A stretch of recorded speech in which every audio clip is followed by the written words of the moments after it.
Does the black moon howl? Only for those with an unwavering desire to hear the truth. Access granted. You have been selected for an opportunity, an orientation as a trusted associate, if you will, into the secured, contained, and protected files of the Foundation.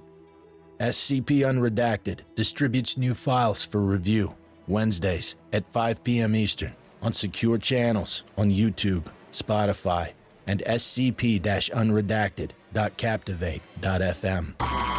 Hey there, SCP fans. My name is Grigori Karpin, and this is Simply Creative People, the show about SCP creatives, be they authors, artists, or offsite content creators like YouTube and TikTok. We're focused on bridging the gap between various fans and serving as an introduction to different concepts and stories on the wiki. So, many welcomes to all, and let's get started. Hello, and welcome back to... Fucking Christ. Already ruining it. All right, that's a great intro. So, welcome back to Simply Creative People. This is episode 33. What's a Hytoth? Oh. What is it? I'm Grigori Karpin, author on the wiki, and joined as always. I'm very tired. I mean, hair blank. Hair blank. And we're joined horrible. today by three of the hosts of So You Think You Can Fanon. We were just on a podcast of theirs. That's So, too many. Sergio, Fight between each other for who gets to be here. Sergio, Jake, and Matt. Say hello. Hi. If you're gonna make us fight to the death, I'm the tallest, so I think I have the most reach. I think I can win that. Although Okay. Matt's I'm the in better widest. shape I'm than the me. hairiest, so I think I win. You don't You're get to like a- theory yeah. craft the fight to the death. You just have to do it. That's right. Yeah. All right, Matt. Matt, we team up on Sergio, and then we duel like gentlemen. No, there's no No, dueling. just- This is a fight to the death. You're gonna get rusty blades, and you're gonna hack each other up. Oh well, now that his Damn. guard's down, I can just stab him. Stab. Sorry, I already stabbed you. Stab. Okay. Started out really well. This is a fucking Anyways. disaster. So, guys, why don't you tell us, other than that little diatribe, what the podcast is like? Sure. Do you want me to start with it, Sergio, or do you want to start with it? I'll let you decide. You can start. Okay, so You Think You Can Fanon is a podcast in which 3 to 5 people, generally speaking, depending on what mood we're in. We're not really ever all there at the same time, but Sometimes 6 or 7. Relatable. we all get together and we either read a fan fiction or an SCP article or whatever we really feel like doing. We like to celebrate like fandom and like communities getting together and enjoying something, whether it be an article or a tale or a fan fiction, so on and so forth. And we're all friends and we hang out. Wow, people still enjoy things? I know, right? It's really crazy. I'm dead inside. People still have friends? We have like a 70% enjoyment rate on the podcast, I think. Wow. It's like, oh, well, Well, we always have about 50% on ours. It's Well, not that's always good. 100% one or the other. Sometimes it's only halfway for both of us. But I mean, hey, that's fair. I mean, I enjoy not enjoying things, so I'm kind of screwing up the ratio a little. it was your idea to do Chaos Insurgency where we just got to bitch about a shitty GOI. Although we did talk about good articles. We also got the greatest piece of fan-created content ever. Who was it who stitched together you saying, like, I'm Grigori Karpin. Wow, I love the Chaos Insurgency. Yeah, I Who can't. was that? Oh, it was so good. It was one of our fans. I'm not sure, but it was really amazing because I had said pretty early on in an episode that we would never do a Chaos Insurgency episode. And then we did one, and that was our gift. What pushed the envelope to get you to do it? Grigori was tired of having to outline every single episode and do all of the work, so on one occasion out of these 33 times, I did some of the work, and I did it on the thing that I knew he wouldn't do. Yeah, supposedly there's going to be a factory episode at some point. No, you know what? Fuck that. Good. I've decided that everything related to that can just burn. My favorite thing about this is, the whole mandate of the show is to be positive. But not about that.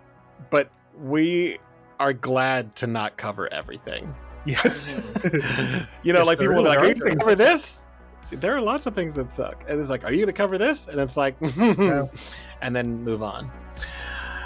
But we do like to do a thing on the show where briefly we talk about our creative, efforts or whatever. A lot of people tune in to kind of hear about the way that we think about writing or tune out when we doing get to art the sometimes. Yeah, that's right. But seeing as how all 5 of us are involved in podcasting, I thought we could talk about what it takes to produce a podcast. I don't know. Yeah, I don't. Honestly, Sergio does all the work. I have no idea. Yeah, sounds familiar. No, Grigori does fair, 100% of everything that gets done. yeah. To be fair, you came in and saved my ass, because otherwise it would have just been me talking, and then it would never would have kept going. And I'd already figured out all that stuff, so I wasn't trying to burden you. I was just trying to make it as easy as possible. You just show up, read some stuff, and we chat, and then I'll do the rest. And my lack of effort has been grandfathered in as the process. That's right. Well, I think that I email guys, you my audio every time. Yeah. I think you guys have a great dynamic. If that makes you feel any better. Yeah. I think it works very well. Dynamic Honestly, duo. even if we hadn't, we've slowly gotten a decent audience. I mean, most episodes get up close to 400 to 500 people. It's gonna say not ours. insane. But even if it was only our friends, I think we'd still be doing it. It's really fun. No. Yeah, no, I mean, No, I wouldn't. that's the reason we all do our podcast, is just to hang out. Yeah. We've been friends for 10, 11 years. Wow. I mean, Sergio and I started talking in 8th grade, and which I guess ages us down or up, depending on how old whoever's listening is. Well, it makes me feel very old. Thanks. Yeah. Yeah, it's weird how many podcasters or authors that we talk to who are so much older than us, with the exception of Entropy, Yeah. and who they were on our podcast, and then Sean, who is They're 7, right? yeah, they're 9. We're 11. They're 8. They I mean, get it's younger fine, with each honestly. sequential sentence. The thing that me and Harry connected on pretty early was how strange it was to be the oldest one in the room. Because so many people that are involved with the SCP fandom are in their late teens, early 20s. And then they stick around, but some of the most experienced, Rounder House is not that old, even though he's been doing this for a while now. Got their whole lives ahead of them. The best. Yeah. Yeah. Yeah. Whereas I didn't discover the wiki until I was 35, 36. So Yeah. But it's worked out. It's worked out for Harry mostly. I don't know. It was a weird experience having to tell SD Locke I read When Day Breaks when I was in oh sure 10th grade. Yeah. I don't know how old Locke is, but I imagine that was a oh shit kind of moment. Yeah, I don't know how old Luck is either, actually. No. We had Dr. Cerise on our podcast. She was our first major SCP guest, I think. And she was I'm in my 30s, and we were all I feel like I just graduated high school. You guys did. It's been a few years, but man, I was in college when we filmed that. And I mean, I would probably still be in college if I didn't drop out, but even then, it's been years since that happened at this point, and it's just so crazy. I remember it was the fanfic Maverick who said something to the effect of y'all remember cassettes, and it was not in the way you remember. Yeah. Yeah, somebody who is in their 20s was just talking to me about Silent Hill and how they didn't think a remake would work because they wouldn't have tank controls, and I was like, man, I lived through that shit. It wasn't that great. Yeah. Whatever, man. Going back and watching videos about old Quake gameplay and how people would not use WASD, and my brain being how do you control your character for about a decade with the arrow keys. That was horrible because you would get these horrible cramps. Oh, I'm 'Cause sure. you- Oh yeah, like like your hand is way, because I would never do it with my left, especially once the mouse became, because at first the mouse wasn't even a thing. Yeah, I think mean- that it's interesting the period where the mouse started being a thing, which started around Doom, but like picked up as time went on. I think that makes us the only people who've gotten better at video games as we've got older, because you're a kid playing with the arrow keys, and then you learn how to use the mouse, and you're like, oh shit. I'm great at video games. I've beaten all the FromSoft games and whatever. Yep, that keeps you young. Well, since Demon Souls, I never went back and played Kingsfield or whatever. I should, though. Anyway, so what impressed me about your podcast once we were talking about doing this, and I went Is that back you and had us started on? looking through your catalog. Well, that was very nice. But I started listening to the All Guardsmen Party because I'm a Warhammer 40k maniac. Yes. It's just how many episodes you guys have. And, we recorded that episode, like a week and a half ago? And y'all are just getting ready because you have a catalog ready to go. You record in advance. So how do you maintain that? So, we to answer it in the simple answer before Sergio gets into it like in detail, we are crazy people. And we have a lot of free time, basically. We just this is we relatable, use the podcast to hang out, basically, like more than we even at this point like play games. Sometimes we're just all like bored and we're like, you want to record something? And we're like, sure. And we get like even just two of us on a podcast. We started a book club where it's just me and our one co-host Kai, and sometimes we have the other guys on, but generally Soon it's to be just elder two. guys. We just like sometimes. You're like a creative collective. Yeah, we're just like let's We're a read something hive together, mind. or let's talk about a book that we both read together, or colony. I would I love think to we- just throw together an episode, but I've designed a fucking podcast that involves actual homework. yeah. Our secret is that we give our fans really low expectations, so when we do something impressive, they're blown away by it. That's like SCP our for sure. the most ambitious thing we I ever work a did lot, was the so- second year anniversary special. He works a lot. He doesn't have time to hear about your second anniversary special. Yeah, you Yeah. didn't have to stop talking. Well, I didn't want to talk over you. I'm sorry. No, it's fine. Keep going. Well, you'll get over that eventually. There's 5 people in this room. It's fine. Don't worry about it. We're Just doing rather well for. No, for- it's a very Sergio thing where if someone talks while he's talking, he just pauses like on instinct because we are. I power through it in anger. Inevitably, we'll just talk over him because we're all by Sergio's you kind of the explaining quiet this, one. you're stopping him from finishing his anecdote. I want to hear Let's about let your Sergio anniversary. finish his anecdote. Yeah. Please, So Sergio. second year anniversary I'm excited to episode. hear this. 4 hours and 40 minutes long. It is Jesus. like Wow. 7 sections, like stitched together of everything that we've ever like each segment of the anniversary episode is something we did on the podcast. So like there's an SCP section, there's a Fanon wiki section, there's a section where we read a chapter from this book that we were reading called Chain of Memories.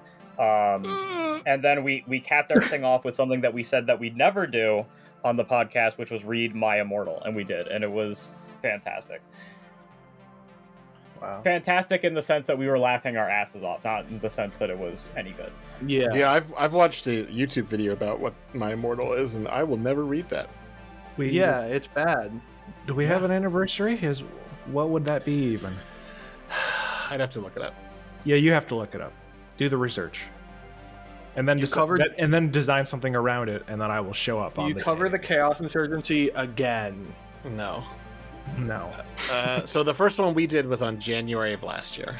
January 26th. So the first real episode. Well, happy Oh. first and a half-ish anniversary. Wow. Thank you. Everything's old. Time is relative. We are husks. Speaking of weird relative, that actually wasn't. I don't. There's no way to transition There is to not this topic. any way to transition to this at all. So today we're going to be talking about a GOI that we've been a little hesitant to do for a while because it's a lot. It's not quite like anything else, and not entirely, but we can lay the credit for and it very sincerely impressed by the credit for it, who Nat Voltaic, sorry, who mostly created this. Although there was also help from Locke and Lord Swordfish and a couple other people, but a lot of the articles we're going to talk about today are by Nat Voltaic, and not just because I wanted to broadcast how cool I think their articles are, but because specifically they're the one that really spent time like doing like lore expansion. You don't have to sugarcoat it. Almost nobody can write this except for Nat. Yeah, well, yeah, that too. Almost all the other ones that touch it were, kind of using them the way that the Deva are sometimes used, like as a reference, a little tiny section of an SCP or something.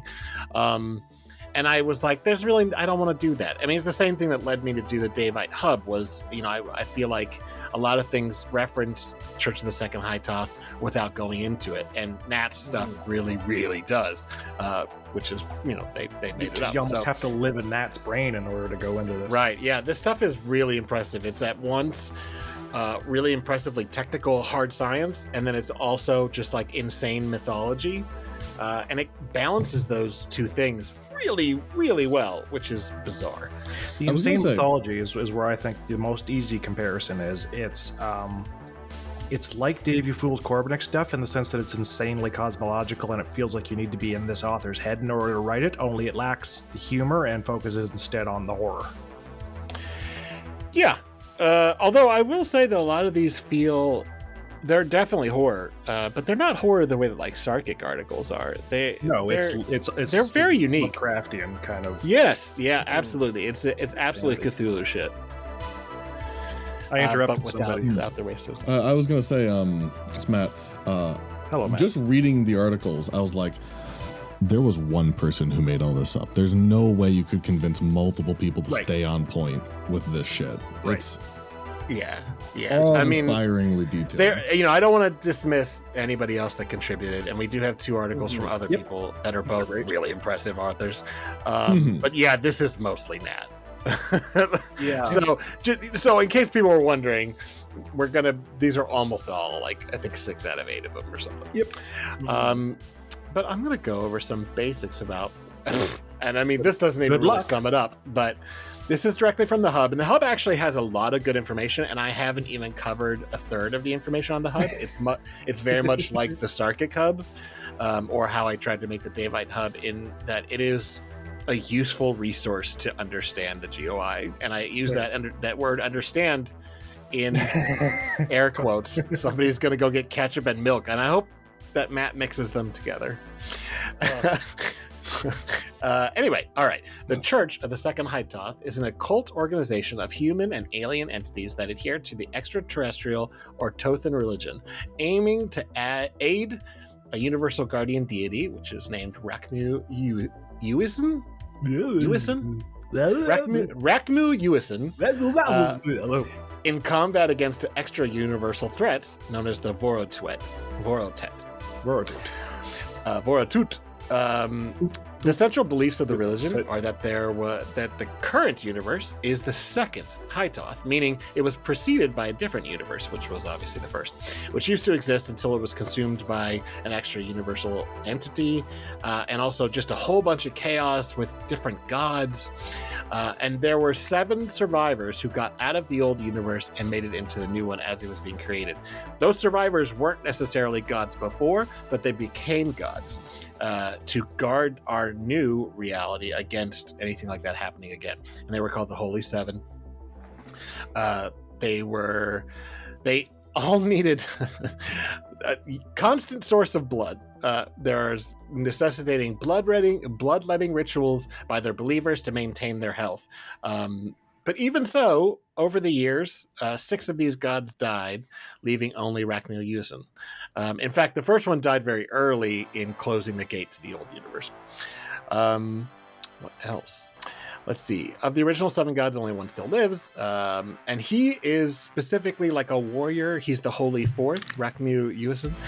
He's still alive, protecting the universe from the Vorotut, because they are constantly trying to escape the dying throes of the first universe. And if they weren't able to get in here, then we would all be dead. So this is very much H.P. Lovecraft shit, because it is not only cosmic eldritch entities that want to kill us, it's cosmic eldritch entities that want to protect us, but they also need our blood. Like this is where the blood drives you hear every year. This is what they go for. That's right. What's really fun about this is there's an added layer of complexity in that it's not just about these people on Earth worshiping these alien gods. There have been multiple societies, both deep in space and in different portions of our history, that have worshipped it. There's the Earthen or Tothan Kingdom, which was like an ancient kingdom that warred against the Devi like 13,000 years ago. There's the species of interest too, which are these alien colonizers that were trying to colonize Earth long before humanity was around, like 550 million years ago. And then there's the Terzan II or Tothan Coalition, which is this civilization out in space that the Foundation doesn't know that much about, but it turns out that they are a significant force that are capable of creating some pretty crazy stuff. And all these different, very strange ideas are connected together because of their belief in Rachno-Yusin. And what's really fascinating is that there isn't a hard line about what is canon or not canon. It's very much left open, not even just in the way that there is no canon on the SCP Wiki, but no one really truly knows the true stories of it all because they can't just call up Rachno-Yusin. And so everyone kind of has slightly different versions, and they all kind of think, well, it's all kind of meshed together. It's the way that some Buddhists look at different holy scripture or whatever. And it's got a very permeable feel to it as opposed to, like, say, a very stratified religion. We've got... let's see. Okay, so the goals of the Church of the Second Hytoth are to preserve Rachno-Yusin's life through bloodletting rituals. And this church is active here today, so it's not just people deep in history and aliens. There are regular everyday people that are currently out in the public, you know, despite the veil, spreading this religion.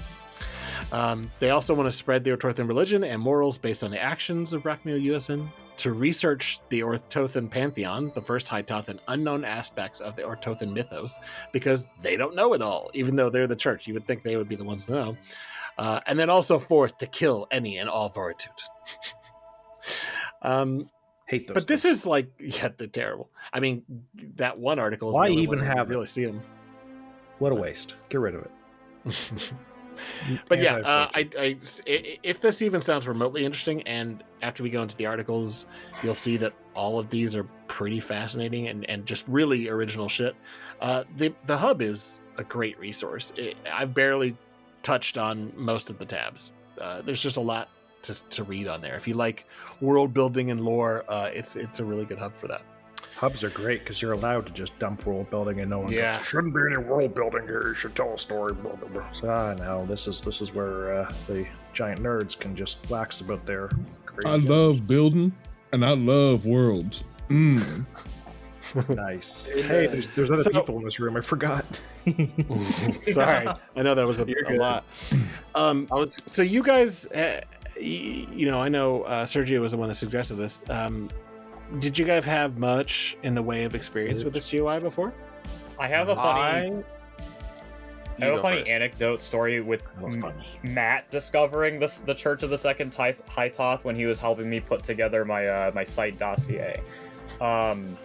So initially, like, one day I had been kind of thinking, like, there's like not really like a lot of aliens on the wiki, because I'm a big sci-fi guy, and I'm like, man, wouldn't there be cool if there was like a group of interest that was just like an alien race? And then one day I was on the GOI thing and I saw the Church of the Second Hytoth, and immediately I was just like, this is awesome. And like I used them in an SCP I wrote, 7233. It's kind of like a hint to like with my ongoing series that there might be something out in the like the Terthan 2 like space cluster that the Ortothan Coalition exists in, and perhaps one of my books is influencing their religion a little bit.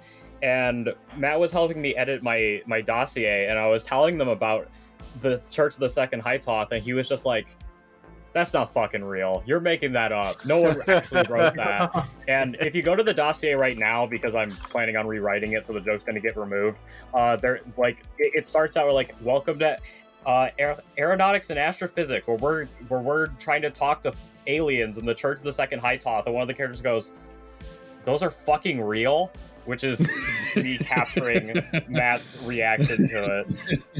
Nice. There's a lot of our moments captured inside of Sergio's SCPs. I enjoy doing that. Just someone reacts in an entertaining enough way. Why not just fictionalize it?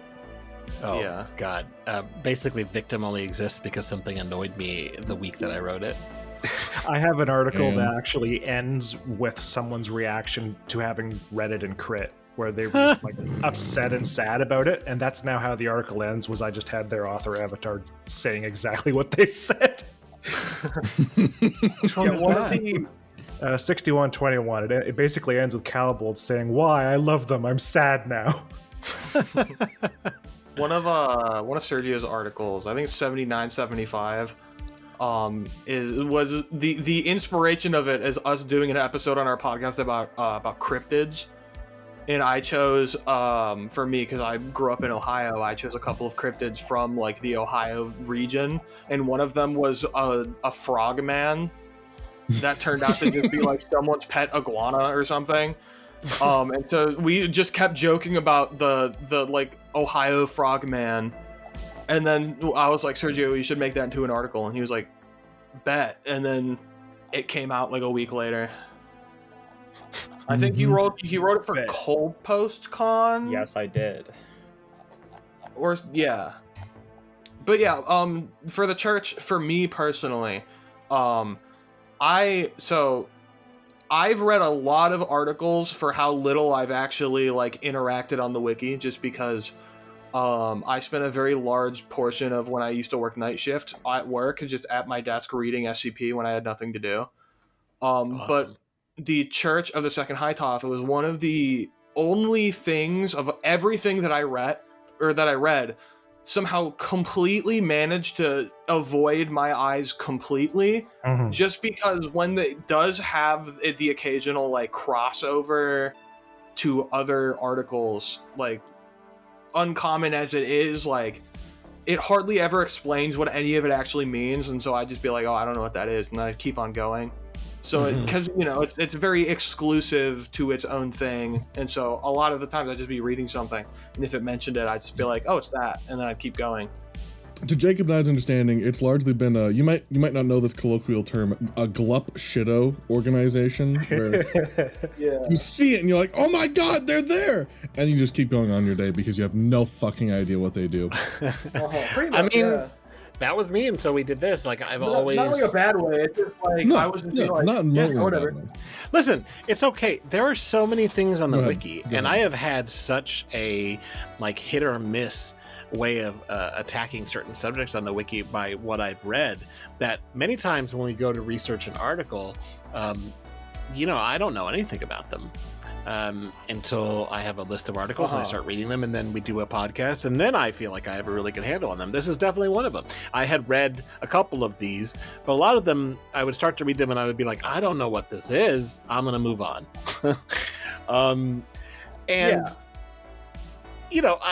I think these can be kind of challenging, but because they start off very technical, oftentimes with some really sciencey stuff. But man, just get in deep, because there's always some really, really weird, good, like fucking pulp fiction sort of like god stuff going on in all of them. It's such a funny combination. It reminds me of how 2721 starts with this description of like orbital mechanics and shit, and then becomes Homestuck Satellite. It's like all of these Orthorthon articles, all these Second Hytoth articles start with like really hard sounding science stuff and then become insane. Yeah, the 2821, which is one of the ones we're going to talk about, starts going into quantum fucking mechanics, and I was like, "Oh, okay, I don't have this. This is not something I can do right now." Yeah. But yeah, they're all just kind of take it and run with it, because every single one of them turns into this like high fantasy weird space god stuff, and it's unique as fuck. I mean, it probably couldn't exist. Yeah. Oh yeah, totally. And then it probably couldn't exist without the Eldritch Horror, but even so, it's it's so original. Right. Yeah. But yeah, why don't we get in it, because we got a few articles to talk about. Why don't we get started?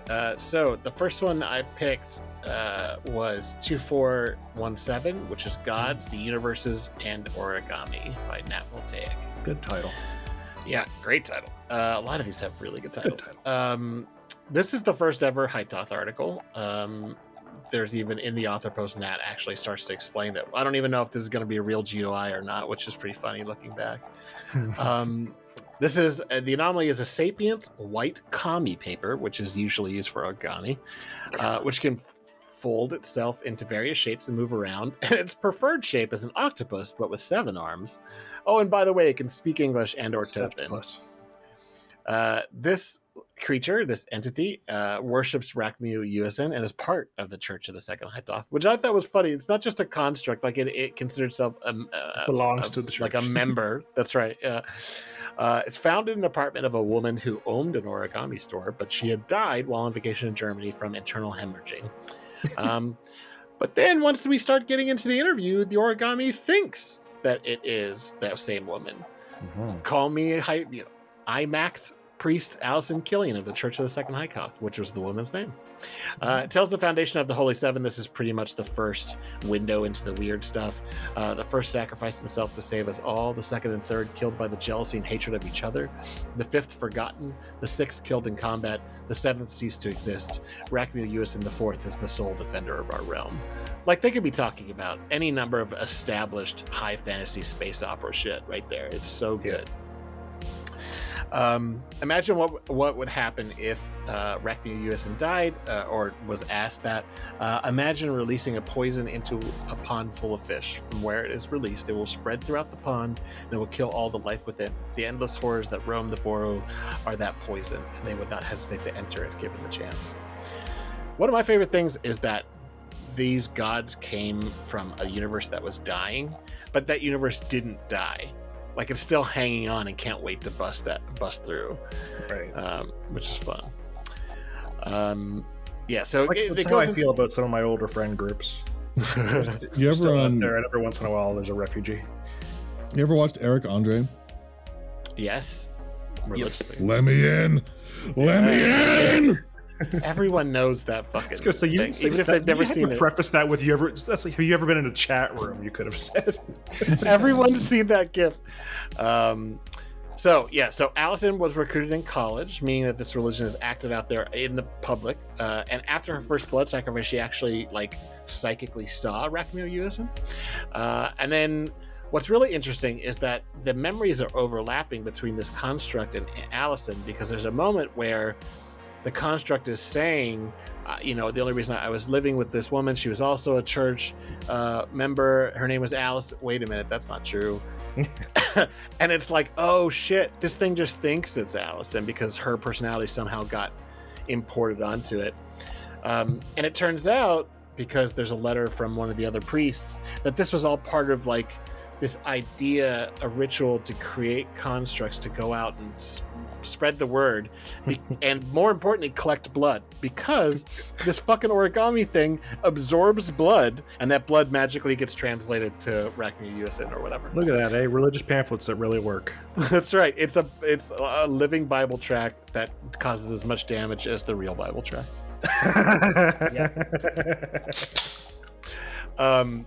This ends up going pretty dark at the end, which is funny because leading up to the very ending, it's like, oh, well, I mean, it does drink blood, but it seems like it's just asking for it, so it's not so bad. Yeah, it kind of threw me for a loop, because obviously 2417 is my introduction to the Hytoth and Rakmu Uasin and all that, and I was like, well, this guy's got to be pretty powerful, right? I mean, he's fending off all these extra dimensional entities by himself, and then at the end you're like, yeah, actually he kind of sucks, and if I didn't just murk this researcher, he would have just died, and then we would have all just gotten eaten by the Vortut. And I was like, oh, I like that they explain why they need the blood, because so often when it comes to weird religions and fiction, they do blood sacrifices, and it's never really explained why do they need that in the first place. This is no, listen, they're gods, but they didn't start off as gods. They're constantly bleeding out their power and their actual blood, so we have to feed them our blood. Otherwise, they won't be around to protect us. Sounds like a pyramid scheme to me. I don't know. I mean, I think it is. Extra dimensional money laundering. And even though I went pretty in deep on that one, I really didn't cover a lot of the stuff, and it's a great introduction to them. It's probably the most straightforward Church of the Second Hytoth article, except for maybe 4017, which is just a great big historical epic. But yeah, so what did you guys think of this one? I'll go first. I thought it was pretty good. No, it drew me in because my favorite trope in like any fiction is like inanimate object that has sentience for some reason and is just like a guy. Oh, you must so have you know, big fan of Beauty and the Beast. Oh yeah, for sure. And at the, oh yeah, big time. And at the beginning, I was like, oh, it's funny. It's a piece of paper, and it's sentient, and it likes blood. That's so cute. And then I kept reading, and I was like, oh, this is getting juicy. Oh, this is getting fucked. Okay, just like progressively more and more, just like, okay, yeah, sure. Yeah. Even though it gets pretty dark, because I mean, it ends up murdering somebody and absorbing all their blood. I don't. The tone is still in such a way. I don't know, whimsical almost. Like it's not. So Nat in the author post specifically notes that okay, this is not supposed to be another set of Davites. Like they need blood, but they're not like a blood cult. And I mean, the paper was fairly polite every time leading up to the murder. Blood. Please, you're gonna give me more blood, right? Okay, great. Yeah, I really dug that. Like, despite it getting dark at the end, it never shifts into a more serious tone, despite how dark it is. It's still kind of. It still acknowledges the fact that the anomaly is a sentient piece of origami. Yeah. I mean, it certainly is serious in the sense of like the lore building and the stakes, but it doesn't ever feel edgy, despite the fact that this is about a living piece of origami that wants to drink blood. Like that could have just been the most Series 1-esque murder monster ever. But it never feels like that. It feels kind of magical. And I think it sets a really good standard because pretty much all of these feel like that. Even the ones that go really dark, like 1548. I think that they always kind of feel unique in tone. And I find it pretty inspiring that there's this whole universe, this whole mythology that's about blood-drinking gods and eldritch beings from another universe that are trying to come in and kill us all. But it never really feels like a horror story exactly. I mean, they are pretty bleak. If I may philosophize for a moment to take I think the reason it feels like that, for starters, I really enjoyed it because it reminded me a lot of a really well-written Series 1 SCP. I got a lot of Series 1 vibes from the paper because it's just a thing, right? It's just a fucking thing that does things. That's all it does. But what makes a really good Series 1 SCP isn't that it's a thing that does things. It's eyes on the prize. It's the world building, baby, because at the end, you're not thinking about, oh fuck, it killed somebody. It's why does it need blood? What needs the blood? And that's the trick about it. The trick that this pulls is making you forget about the horror of it, and you're too interested in wait, tell me more about this god. It's not even forgetting about the horror, it's what the fuck else is going on here. And I think the kicker thing that kind of takes it away from horror into the whimsy, like you're saying, is the very last line about being protected. That's a very weird way to end off a horror thing. This always feels like, no matter how bleak, no matter how dark they get, it feels like sincerely the people and the entities that are involved with this are altruistic. Yeah. And that is an interesting tone. They always are interested genuinely. It's not bullshit. They're genuinely interested in protecting the world, the human race, existence. It's just the things they're willing to do are pretty weird and sometimes pretty dark. But there's always that higher prize. And it never feels like, well, the ends justify the means. No, it always feels like the origami feels, at the end, it feels kind of almost tragic that like, oh, I can't believe I had to do that. There's something about that is very compelling. And I feel like the best... Go ahead. I was going to say, that's sort of the essence of the SCP Foundation writing in general, isn't it? Because that's kind of what the Foundation does. Occasionally, they'll do really weird, bad shit. Yeah, but so often that's portrayed... It's either an article is critical of that, or it's just very much in the gritty, edgelord, like, ends justify the means. This genuinely feels like the people that are in the know want to just spread the good word, because if you just understood the light that is Rakamina Uasa, the Holy Fourth, then you would understand the sacrifices necessary. And the cool thing about it that you made me think about when you were saying about what else is out there, every one of these articles, even once we are 7 articles in, I still have that feeling, because it never feels like I fully have like a bounded understanding of this concept. I have a pretty good handle on what these things are, but there's always a sense of mystery involved. Which is, I like a good mystery. Yeah. Like, what are you scrolling through, Grigori? I'm not scrolling at all. Somebody is. Who the fuck is scrolling? Wasn't me. All I can hear is Kirk like it was a bull frog. Bruh! NLP, death. You need to memorize everything. Sergio, what are your thoughts on it, Sergio? Look it up. Overall, I mean, this hooked me immediately. I would even go so far to award it Certified Hood Classic, the highest award I can give anything. It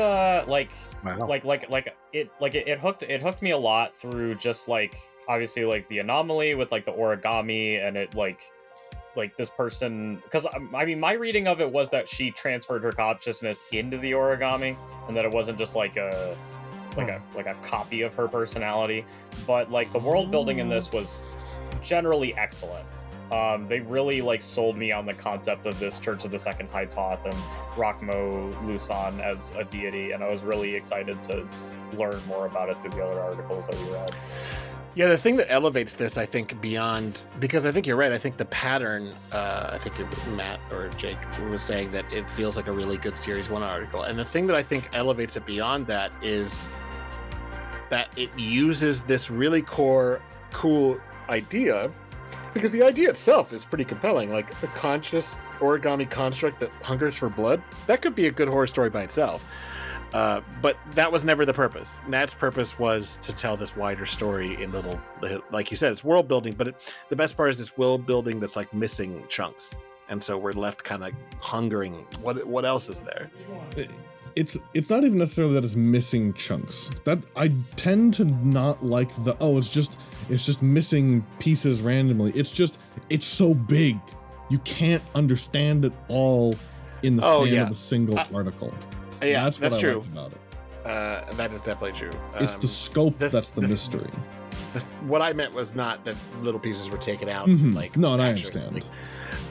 It's that we only have these 2 conversations, and the document, and then the thing that it writes at the end, and that's all pretty good. It's deep, good, interesting complete world building, but then it's like, wait, but how did this religion come here? Yeah, who is this guy? What did he do? He sounds cool. Why do people think he's cool though? Where are the other guys?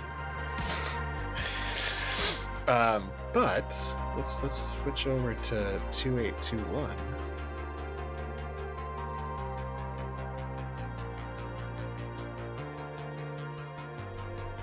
Hey there, fans of Simply Creative People.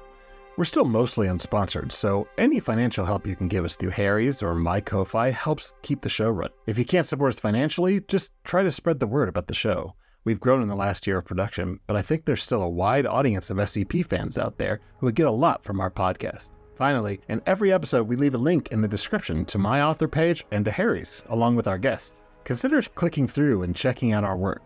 We've both been so pleased to see the growth of the show and hope you'll consider reading some of our stories on the wiki. Thanks so much for all the support during this first startup year of the show. Here's to 5 more years of episodes.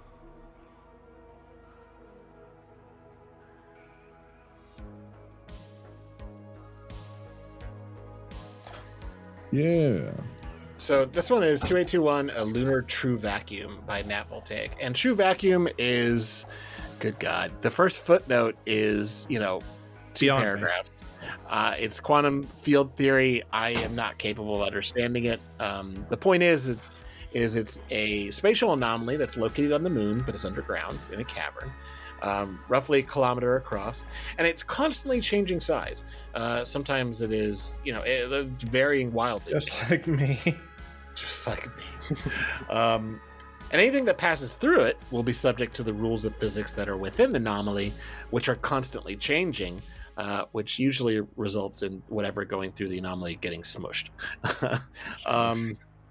And there are entities that have tried to pass through into our reality, but they tend to fall apart right afterwards, which I found really interesting. It's like, there's this open gate.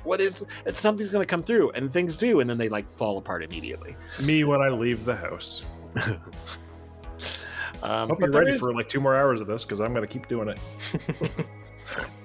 One central entity within the anomaly, which appears as a mass of rapidly flashing colors with occasional tendrils coming out of it, and has remained permanently in the center of the spatial anomaly. Radio transmissions have been detected, mostly static, but occasionally containing speech, which are eventually translated. But the thing that I think is really, adds to the threat of this whole concept is that if the anomaly were to begin expanding, which it certainly could, and they expect it to, it would likely lead to a VK class reality structuring event where the laws of reality be rewritten in an anomalous way. Mm-hmm. By Vikander need technical media. That's right. But then it would be entertaining. The last addendum is one of these transmissions that is translated, at least partially. What I really like about this and other things that deal with alien intelligences is not being able to fully translate it, and instead they just give the impressions. Mm-hmm. It starts with the words trapped, imprisoned in brackets, which is meant to tell us that we don't know the exact words, but this is the vibe they were going for. Mm-hmm. And basically it's all about this thing called Yesadon, which is an organization or an unofficial name for one based on the texts from the Church of the Second Hytoth.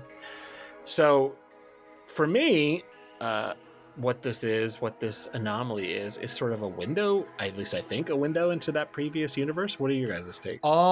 If I would be lying if I said that this article didn't go over my head a little bit. Yeah, it does. It was well, that's the moon for you. It was a lot. When I saw the footnote that had an actual first of all, it's 2 paragraphs, and also it has an image to help further explain it. So hard. A diagram, yeah. That made my brain implode a little bit, but I think I overall agree the idea of it being a window. Yeah, the thing that makes me think it is that there's an entity that's holding it open, and that the things that are trying to get through are constantly being shredded. Yeah. Because part of the reason why, at least according to the lore, that the Holy Seven came through in the first place was that the previous reality was just under so much chaotic turbulence from all the different gods and magical forces, etc., that eventually it would lead to the universe dying. And because we know that they're so they're so desperate to get out. Yeah. I think you're right on that. I wouldn't say window. I think this is maybe the gate, or one of the quote unquote gates that Rakmo Lucen might be protecting. Because the fact that things that come through are shredded may imply that, something is getting them shredded beyond just the physics of their world interacting with ours. But I could be wrong on that. Yeah. No, I think that's a fair take. I mean, maybe, and that's what's cool is we don't really know. Does Rakmo Lucen pull out the brass knuckles and beat the shit out of these things, or is the way that he is protecting us by restraining the laws of reality so that these things that get through are constantly torn apart? My first assumption with it, have you ever we all know giant squids come to the surface and they don't live very long. Deep sea creatures in general can't survive at lower pressures because their bodies just fucking explode from their Just like internal we pressures. So I was, survive on deeper pressures. yeah, I had an errant thought that these other creatures, perhaps the Seven altered our world's physics in such a way that creatures from where they came from literally just can't live here. If they do, they just die. They just explode, and there's nothing they can do about it. Maybe. The thing I thought was by escaping here, the reason that they're constantly bleeding, well, the reason they need blood all the time, because they are also at, can't easily survive the physics of our universe. But either way, I think it's a good analogy. Like going from deeper pressure to less pressure, the organic life forms that live in one or the other can't live in the other one. But an important thing to note, which is kind of a distraction, but this is a thing that's very much tied into this GOI, is this is part of the Ad Astra per Aspera canon. Yes. Which is fucking cool as shit. Yeah. And that also had a big part in creating this. It's a canon where the Foundation, basically because of a series of anomalous events, the Foundation finds that the Earth is no longer survivable for humanity, and decides to take down the veil and start evacuating people to space colonies and spaceships and et cetera, et cetera. And so humanity is all around the solar system. They're expanding on the moon, et cetera, et cetera. And it's really cool, hard sci-fi stuff. And it'll come up again because in this canon, humanity is fully aware of shit like aliens and anomalies. Interesting. Yeah, I can't wait to do an episode on that. It's a fucking cool as shit canon. But yeah, this one is pretty challenging. But I think the important thing when it comes to the GOI is that last log, and to get if you have a basic understanding of what's going on in the mythology here, I feel like you can interpret what the physics are talking about. But it's all the other post doesn't even bother to explain, which is great. Of all the ones that we read, this one definitely felt the most like weird space sci-fi fart noises for 30 minutes, and they're really cool. And then there's a Hytoth thing at the end of it. I mean, there's always a Hytoth thing at the end of these. To be completely honest, they could all be described as weird magic fart and then Hytoth lore at the end. But I think that's what makes them so unique. We call this episode Weird Magic Fart. My most intelligent thought. It was a good title. Oh, SCP XXXX Weird Magic Fart. Sergio, write that down. No, I'm gonna write it first. It was my idea. But yeah, I would say out of all the ones we read, this is the one that's the most challenging because it's all science. I want to say with this article, which I definitely say it's my favorite, but I think it's very interesting because on its whole, the anomaly is a real thing. This this like area of space is a true vacuum, which is a vacuum with the lowest possible energy level. And if you go to the Wikipedia page for the true vacuum, it literally describes VK class scenario. If we went from a false vacuum to a true vacuum, life as we know it stops existing. Particles just stop working. So this anomaly is quite literally it's an anomaly because it's a real thing that's not possible in our universe because of our current model of physics. And then they took that and they added the Hytoth stuff on top of it. And I think that's what really sets this apart for me. Other than the fact that this explaining quantum field theory in a footnote with a picture, I didn't even know that was fucking possible. That rocks. That goes so hard. It's the most SCPS thing ever. The STEM obsessed person who also wants to write fiction. Who would be into STEM and want to write SCPs, right, Matt? Who would fit that description that we know? Not me. Not me. So many fucking I'm people. the one with the biology degree who writes SCPs. Oh my god, we found it. Nah, must be talking about somebody. Yeah, no, I'm talking about Sean. Wow. Sean Filmington Saxum. Yeah. Anyway, all right. Unless you guys have anything else to say, I think this next one is a lot more fun. And this one's very highly rated, but I think it's impossible to talk about this GOI without talking about this one. And this one is like the Avengers. It connects all these different concepts. I don't mean that kind of in is the the sense of Avengers. superheroes. This is the thing people need to understand, though, is that unlike a lot of people who wish to sound like their opinions are much more valuable and they're much more intelligent than you, when Grigori says that, it isn't meant as an insult. Nope. Unlike, say, anybody from 2018 who writes for this website who brings out the Avengers whenever they need to write a hit piece in the comments, Grigori means this as a compliment because it's about things coming together to be a big story. I just figured you wanted. It's I figured you wanted to go on a superhero rant on this podcast and our episode. Go I will go on superhero rants whenever, but what I meant was, as Harry said, this is a bunch of various stories that come together to form like sort of an epic. You see what he means? This isn't an Age of Ultron. This is an Infinity War. Wow, semantic. We can get into that. Means is he's right behind me, isn't he? Well, that just happened. Oh God. Anyway. I hate everyone that summarizes that's the way all Marvel movies are. I don't think it's let me go on a tangent used in a Marvel movie, has it? I don't think I've ever said, well, that just happened in an MCU piece of media. Let me rant about this. I want to rant because, rant, just rant, briefly. rant. The use of that stuff to criticize something unrelated that you don't like the writing of is the equivalent of that kind of laziness you're complaining about. People going like, oh, this is just like the Russo brothers wrote it. That is you being as lazy as you are accusing the other person of being, because you're just like, here's my stock criticism. This is like a Marvel movie I didn't like. Get more creative before you challenge other people's creativity, you fucking ass. Also, I think the weird thing is that now it's the popular thing to say that you don't like the Marvel movies, and that's fine. I don't care what anybody likes or doesn't like. It's just so weird how it all shifted, because like 10 years ago everyone was obsessed with them, and now everyone's like, oh, they're terrible. And it's like both perspectives were exhausting. I think it's burnout because they've released more things.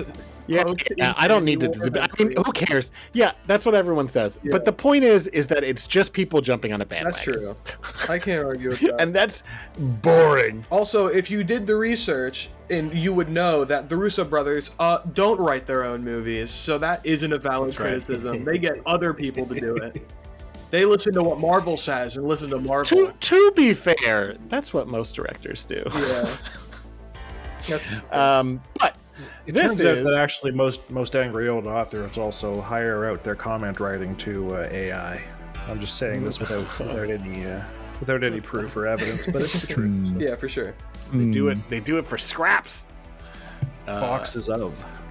So what were we talking about? What were we talking the about Hateful Star. I mean, the Star of the Hateful.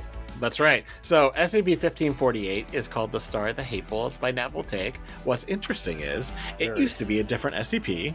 Written by an asshole. Written by an asshole who decided to take all this stuff off the wiki because of pride and because he was homophobic. For sure. And for a shitty website we don't need to talk about. This is where RPC came from, but we're not going to talk a lot about that. The point is that it used to be called the Hateful Star, and then Nat took it and was like, haha, look, I'm going to make something better, and I'm going to call it the Star, the Hateful, which is fucking dope. So this is an anomaly that represents itself as solar phenomenon. There are these crazy sunspots, there are coronas, all that seem to defy how we normally expect the SCP, the sun to react. Like, there's an image here that's pretty amazing because it looks like there's a sun flare that's making this symbol. Yeah. It's not like the symbols are painted on the sun, which is what I thought when I originally read it. It's like the corona is actually reaching out to create these symbols. And there are several symbols that are used, but 3 of the types are understood by the Foundation. The first, which I'm not going to say the whole thing, it's V1, is inscribed. And these are all like magic totems. They're fucking dope as shit. If inscribed, we're talking about the sun. It's all hard science up until now, and now we're all of a sudden talking about thaumaturgic runes that do magic shit. It's effortless how it shifts into that. If inscribed on any telescopic device by a person with thaumaturgic abilities, the device will show psionic entities with malicious intent towards the user. After a total of 4 hours of use, users without psionic abilities will experience symptoms of psychosis. There's more to it, but whatever. V2, known as the Kalapashtian Isle, among various occultist groups, when affixed or projected onto a material, it will strengthen the material, enhancing its ability to absorb kinetic and electromagnetic energy, and materials may be hidden from sight. And the third one that's mentioned, known as the 12 Holy Owls of Cerinthium, origin among humans unknown. When the symbol is affixed to a weapon or object used with the intent to harm, any entity killed by the weapon will annihilate the immediate space around it. The size of the annihilation zone is proportional to the size of the entity killed. This annihilation zone has no effect on materials that are reinforced with the second. So that means that these 3 runes are meant to be able to show you who wants to hurt you, giving you a means of magically protecting yourself, and then giving you a means of killing bad shit. And these were first recorded way back in 1983. And about 2/3 of the symbols, not just the 3, but there are many other symbols, are orthothan in nature. For example, the third one that was mentioned have been in use by orthothan occultists since the 1800s. The symbols have been appearing randomly since 1983, but in December 2016, several of the events happened in rapid succession, and then ionized gas ejects from the sun and surrounds the entire solar system so that no outside light from the universe is visible. The description is way more complicated than that, but the point is that this is a bubble around the solar system so that we don't know what it protects us from, but you can't see anything in the night sky. So obviously the Foundation is freaking the fuck out because all of a sudden at night there are no stars. And then this goes into this log of events, which is just a crazy log of events, which I highly suggest people go and read. All sorts of different anomalous things happen, including a transmission from SCP-3417, which we'll cover later on.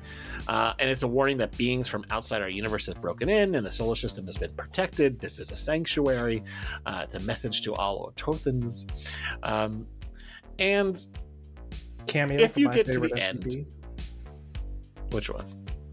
179. Oh, yeah. Sally. 179 does show up. That's right. She established contact for a single moment. She signs the word defend before descending below the sun's surface and vanishing. And then increasing the number of symbols that come up. Right. So that means, did she sacrifice herself? Is she empowering them? Who knows? The point is she's working with whatever's happening.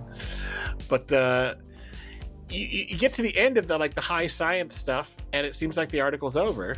And it even says end of the SCP file. It's a good trick. And then you can keep going because there's quite a bit left. So you want to keep scrolling down. And that's the stuff I don't think we want to talk about because that's the really impressive stuff. But it ends, it becomes this grandiose, space opera, ancient gods. This is one is one of the earliest articles I ever read, and it is fucking insane.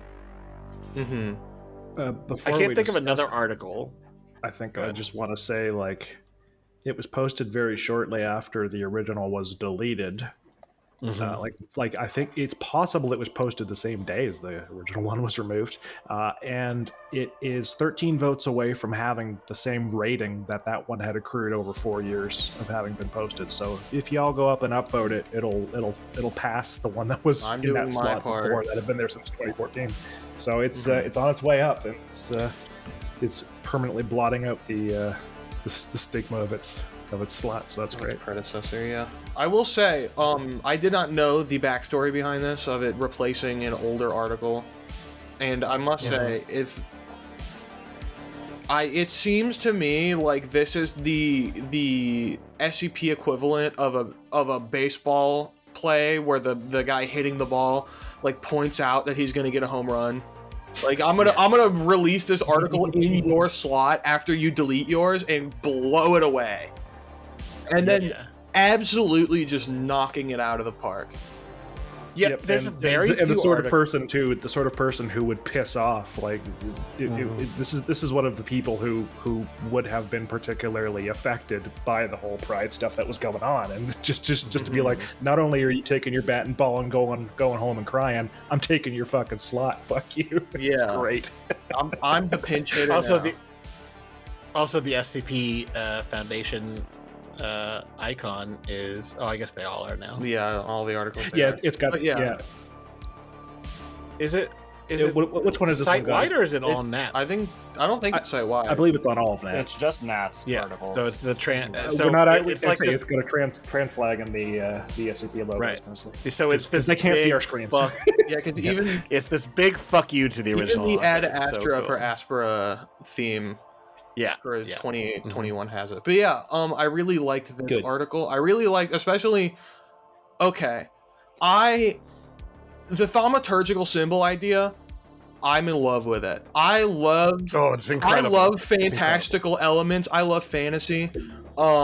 We've talked. I think we mentioned it earlier. But we're Warhammer fans. And like the idea of like thaumaturgical runes that empower things, like the dwarves with Warhammer Fantasy, or this. I love that shit.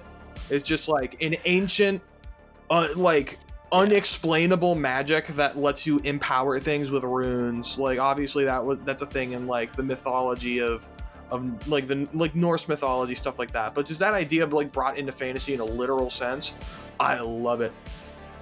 Yeah, and then applied to, because even with Warhammer, the sci-fi of Warhammer is like takes a back seat to the fun battle stuff and also the fantasy stuff. But this is, it's about the fucking sun. The sun is doing this. What the fuck is happening? It's just such a fun, let's take this idea of like, well, we wanted to create a magical sanctuary against these dark demons. We're gonna do it for the whole solar system. What? It's the scope of this article is fucking insane. Oh yeah. I also love there are sorry, do you want to finish that thought? Oh, I mean, I was just gonna say that there are other articles that are equivalent, like the fifth article that ties into the antimimetics division, the one that started off the stars are our stars are with you or whatever. But this is one of those ones that I think about going like, how do you do this? Oh yeah. Like this isn't a long article and yet the scope of it is huge. Sure. It also feels like the first three articles we read, like the first one is like, it sets up what we're looking for, right? And then the second one kind of expands the scope. Like it takes place a year before the first one. So it tells us like they know more about this than just 2417. And then you come into 1548 and it's like, oh, they've known to an extent about this kind of stuff since the 80s. Like this is not a recent discovery. Like this is well known at this point. Right. And that idea of like expanding the scope, like even just timeline wise, by that much is just so cool. And this has one of the best, I don't know if it's I don't know how to compare those, but it has such a terrific fridge horror ending to the point where it's like existentially upsetting. Oh yeah. Like, what is that? What the fuck? Yeah, I consider this to be like this is the bet. Like obviously this is to me like this article like shows exactly like what the Hytoth is fighting for, and this is our bad ending.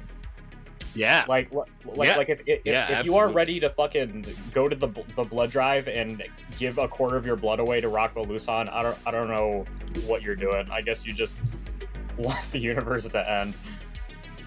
I think you guys have pretty much summed up any thoughts I might have, but when I was reading this, I was thinking this is less XK for the SCP Foundation. This is what I'll call an SF class scenario. Shit's fucked scenario. Shit's fucked. My favorite part about it is that so often the ones that have huge scope that end with fridge horror, they end with like the world's gonna end or something. And this doesn't do that. This instead puts the status quo so precarious at the end that it is like, okay, so Earth is okay by the end, but oh god. It's okay, but like, come on, is it okay? Right. Yeah, it's a sanctuary. Yeah, it's okay, but it's not. Nothing's gonna be the same. Yeah. All right. So that one is the one. To be honest, in a lot of ways, you could save this for the last in a discussion about the GOI, but I just feel like it just sets the stakes so well, and it's sort of this weird alternate universe, because we're assuming this didn't actually happen because there are other articles later. This is the only one I had read significantly beforehand, and it's just, I don't know, it's just incredible. And I knew nothing about the GOI, and you don't really need to, because it could just be like weird, cool space religion, and all the stuff that happens is like, well, I still understood that. That's fucked. It's nice that it doesn't have that cop out. This is from a universe that isn't ours. It hasn't happened yet. Bullshit. It kind of is that, though. I mean, it is that, but it doesn't say that. Yes. Yeah, I do. That's one of my least favorite things. A lot of articles I really like have that on there, and it's like the thing I don't like about them. Yeah. Because you want to write an article where at the end everything gets destroyed or whatever, and then you go, just do that. And then if you want to reference it in your story where that doesn't happen, then you can say, we heard this from an alternate universe. You don't need to say it on the file and take your stakes away. Yeah, I agree. Yeah, you hear me, you bastards. Don't do that. I'm just throwing shade at my fellow XK winners at this point. The last two before me both did that. And they're great articles, so it's okay. Yeah, absolutely. We are on record as being fans of both 5 and 6,000, so don't especially 6,000. Really love 6,000.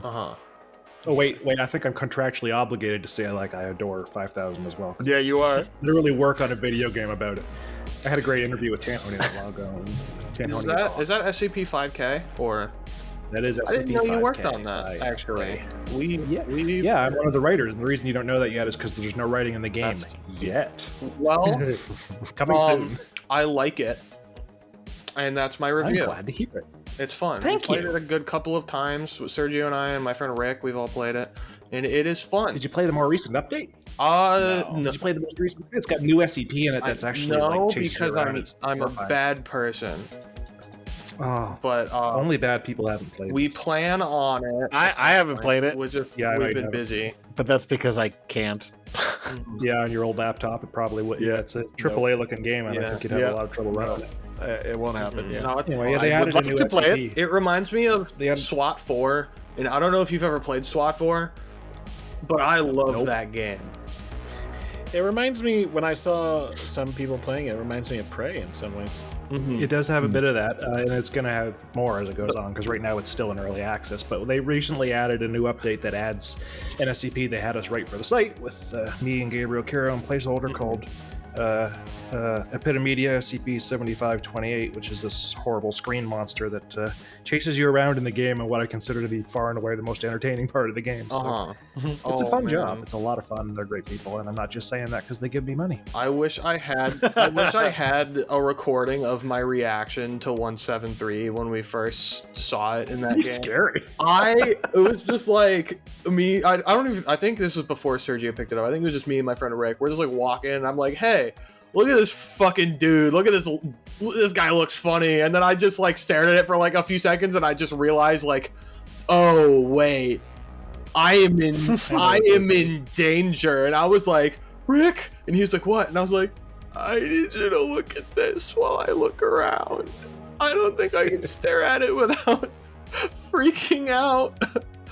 His little head follows you when you walk around. Bro, it's so scary. There was a moment where he was like keeping it in place, and I was trying to find, I don't remember what the objective was at the time. We were trying to get further into the level, and he just screams over the mic. He goes, Jake! And I was like, what? And he was like, I looked away, I don't know where he is. And we're just all it's like, oh, fuck, what do we do? Hiding in a corner so it can't get behind us. This has been a paid promotion by Frey. If you need my Venmo, if you need my PayPal. Hey, shut up. I'm trying to get us to money. That's right. I don't know if you know, but one of your writing staff is on a podcast. You could pay us to do a commercial. Anyway, like money too. Get out of here. I'm sorry. It won't happen again. All right, but enough. I didn't want to interrupt because the game deserves attention. Yeah. But we are still talking about the Church of the Second Hytoth. We sure are. I guess you're just tuning in because that's how podcasts work. Yeah. Those are just turned on your podcast television. Yeah, that's right. Well, sometimes Davey Fool's partner puts it on for her work, and I know Aiko does the same thing. We can't joke about people watching YouTube and podcasts on their TV anymore. That's fucking awful. It's the future now. I hate it. Yeah, it's just a thing now. For those of you just walking into the kitchen and seeing us on the fridge. Yeah, you just put in the cassette tape for this episode, and it was fast forwarded to this part. There is someone who listens to this on their Xbox One, and that weirds me out.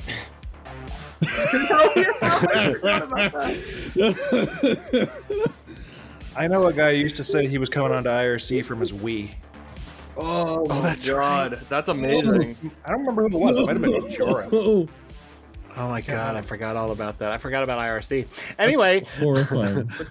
All right, SCP-2742. What is this word? That's what it's called. Yeah, Calivorous remnants? Calivorous? I'm not sure how to pronounce that first word. Anyway, that would be Calivorous, yes. Calivorous. Which I don't know what that means. Neither do I. I'm pretty sure they made. No, I do know because they explain it in here.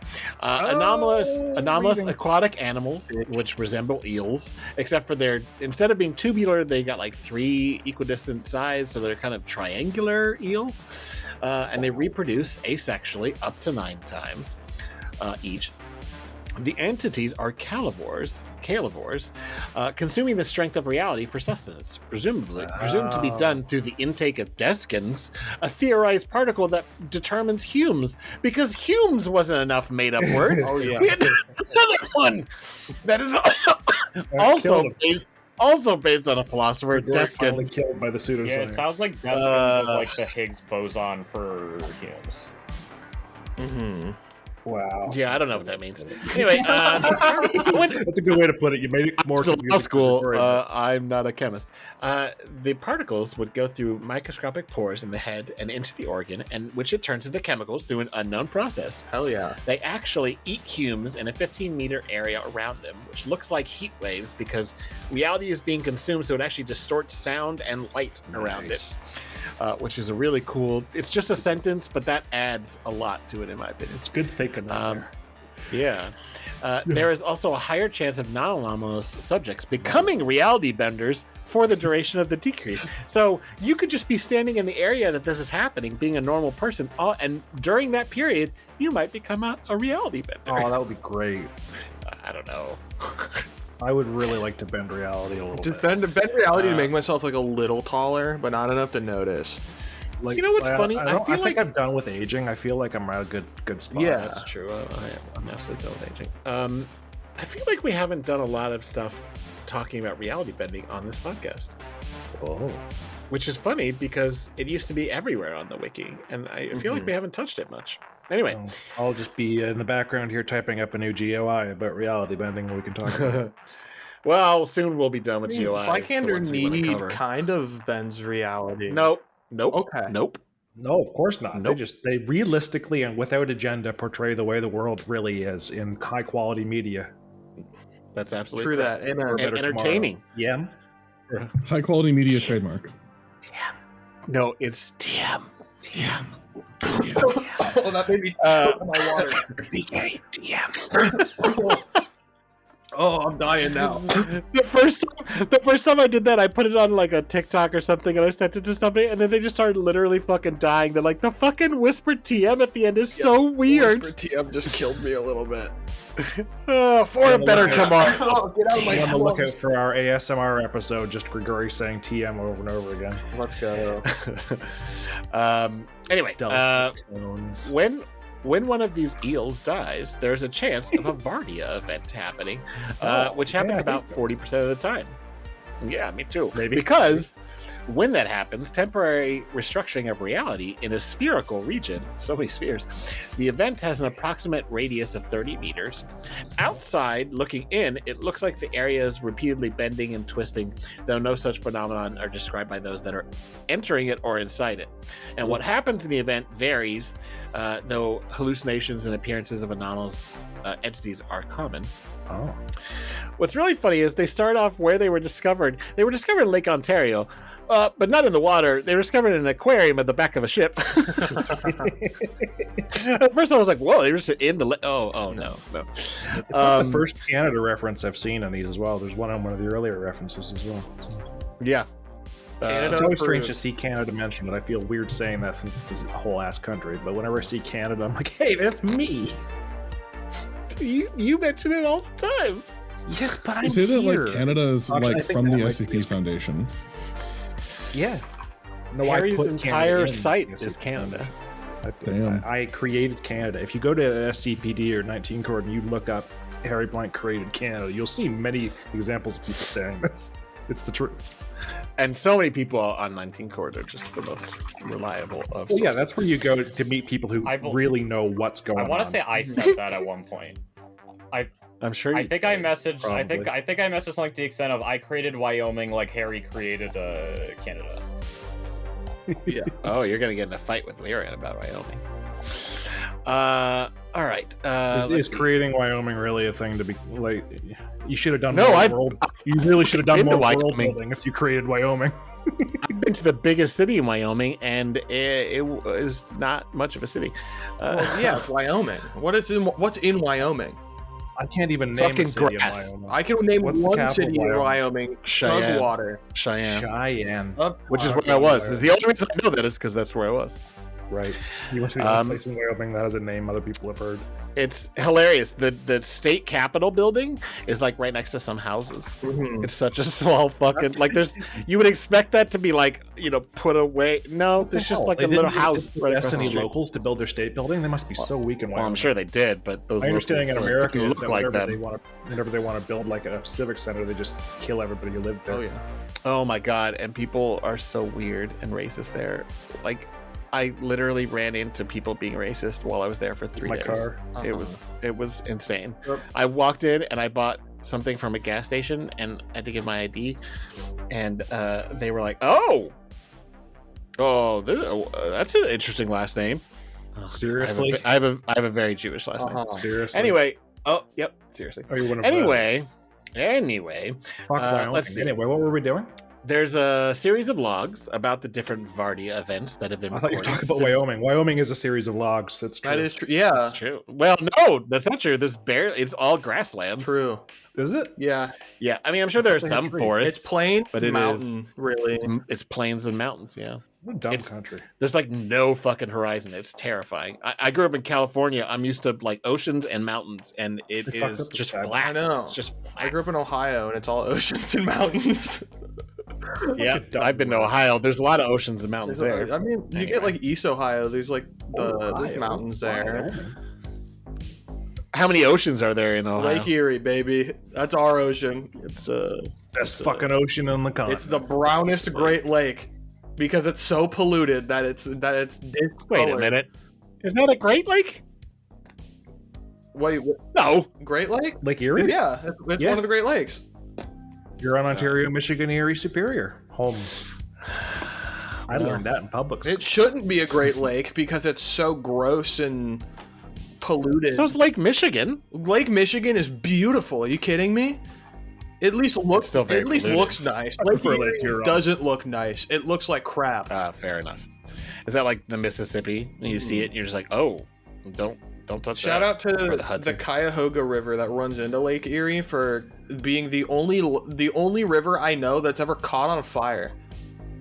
Because it was so polluted that it caught on fire in Cleveland because of all the factories, the oil factories. Oh, Considering how many tangents we've gone on, I think it's amazing. My God. We've gone this many episodes without ever having had a shout out to a river before. Yeah. Shout out to the Cuyahoga River. I've canoed in that bitch like 4 times.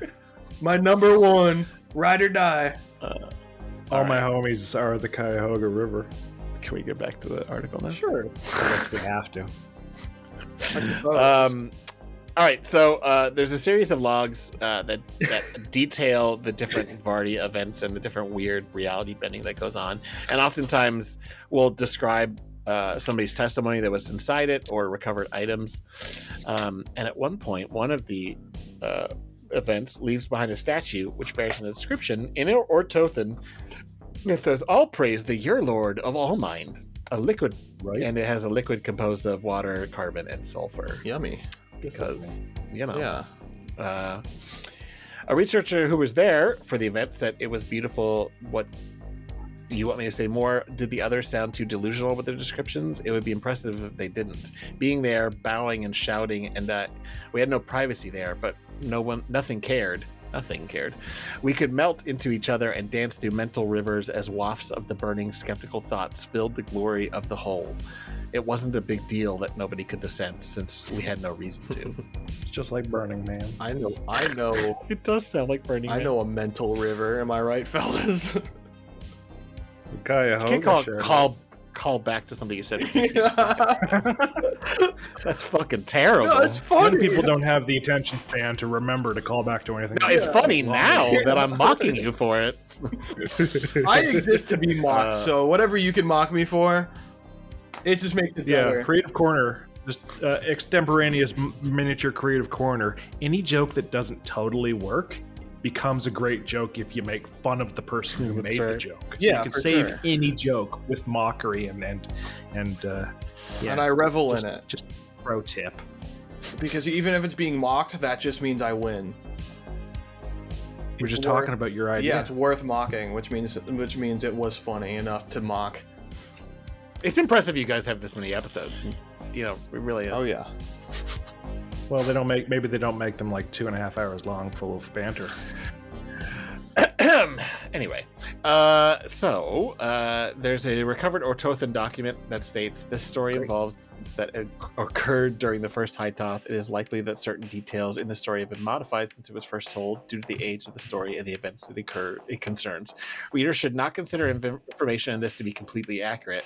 Any questions regarding this, along with any additional information on the story, should be brought to any church scholar. May the Holy Fourth forever protect us. Oh. Because it feels like this, it doesn't feel like, I mean, the final document, which is like so many of these articles, gets into the weird mythology stuff.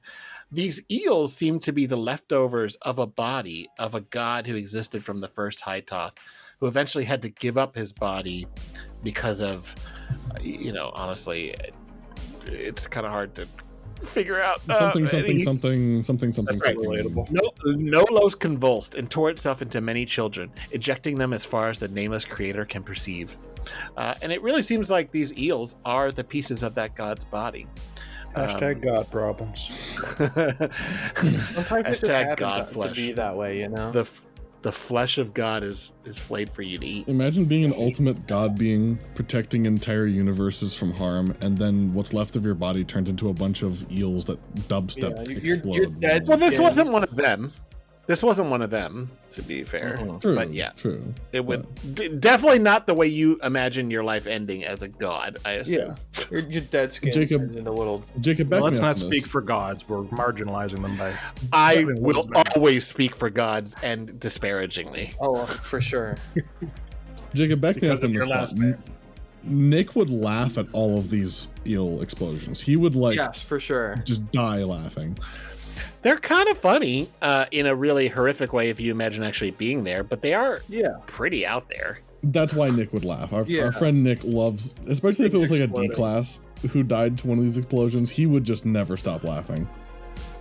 Something's just funny about things exploding in general. Like, it's just how it is. Well, that's fair. Yeah. I'm gonna explode, so I'll be right back. Go for it. Okay. But you just keep Yep. doing what you're Yeah. doing, and you'll do it more efficiently because I won't be here to interrupt you. I'll be right back. Don't worry, there's 3 of us. Shit, there is too. I keep thinking you're one gestalt individual. Anyway, goodbye. We are gestalted hive mind. What did y'all think of that one? Rats. You know, as somebody who is trilaterally symmetric, I really appreciated the representation. I like this.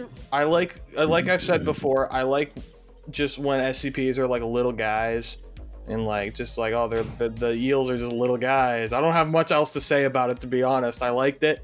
I like eels. Eels are cool. I like sea life. And I like things blowing up. 2 thumbs up. I want to give it credit for the creativity because every one of these events is like a different hellscape of weird. Oh, for sure. And even though, no, it's and it actually tells like continuing. I'm going to do narrative in quotes because these different entities start popping up in these different events. They don't come out and just explain anything, but it feels like something is happening in a progressive manner through these reality explosions. Yeah. And also just the idea of them eating Hume levels. Like that's just such an out there thing in the best way, where it's just like, all right, yeah, this triangular prism is eating reality in front of people, and they're just like temporarily getting like potential thaumaturgical powers.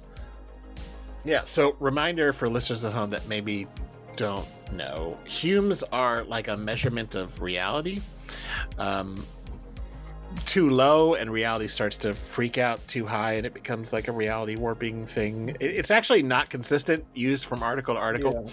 Yeah. But basically it's the stuff reality is made out of. And if you start fucking with the amount of Humes, that's where things get weird. Yeah, the way I think of Hume is it's pressure. Generally, you don't, if there's too much reality, bad. But also if there's not enough reality, that's also bad. Mm-hmm. You know how, yeah. So what is it? 3999? Yeah. The red, is that the one? Where the one where red reality is 3001. 3001. That's right. So if you've ever read or heard someone describe red reality, or Scrant is involved in some weird pocket universe, he's constantly falling apart because there's almost no Humes and reality is like non-existent. So he doesn't immediately die because dying is based on biological,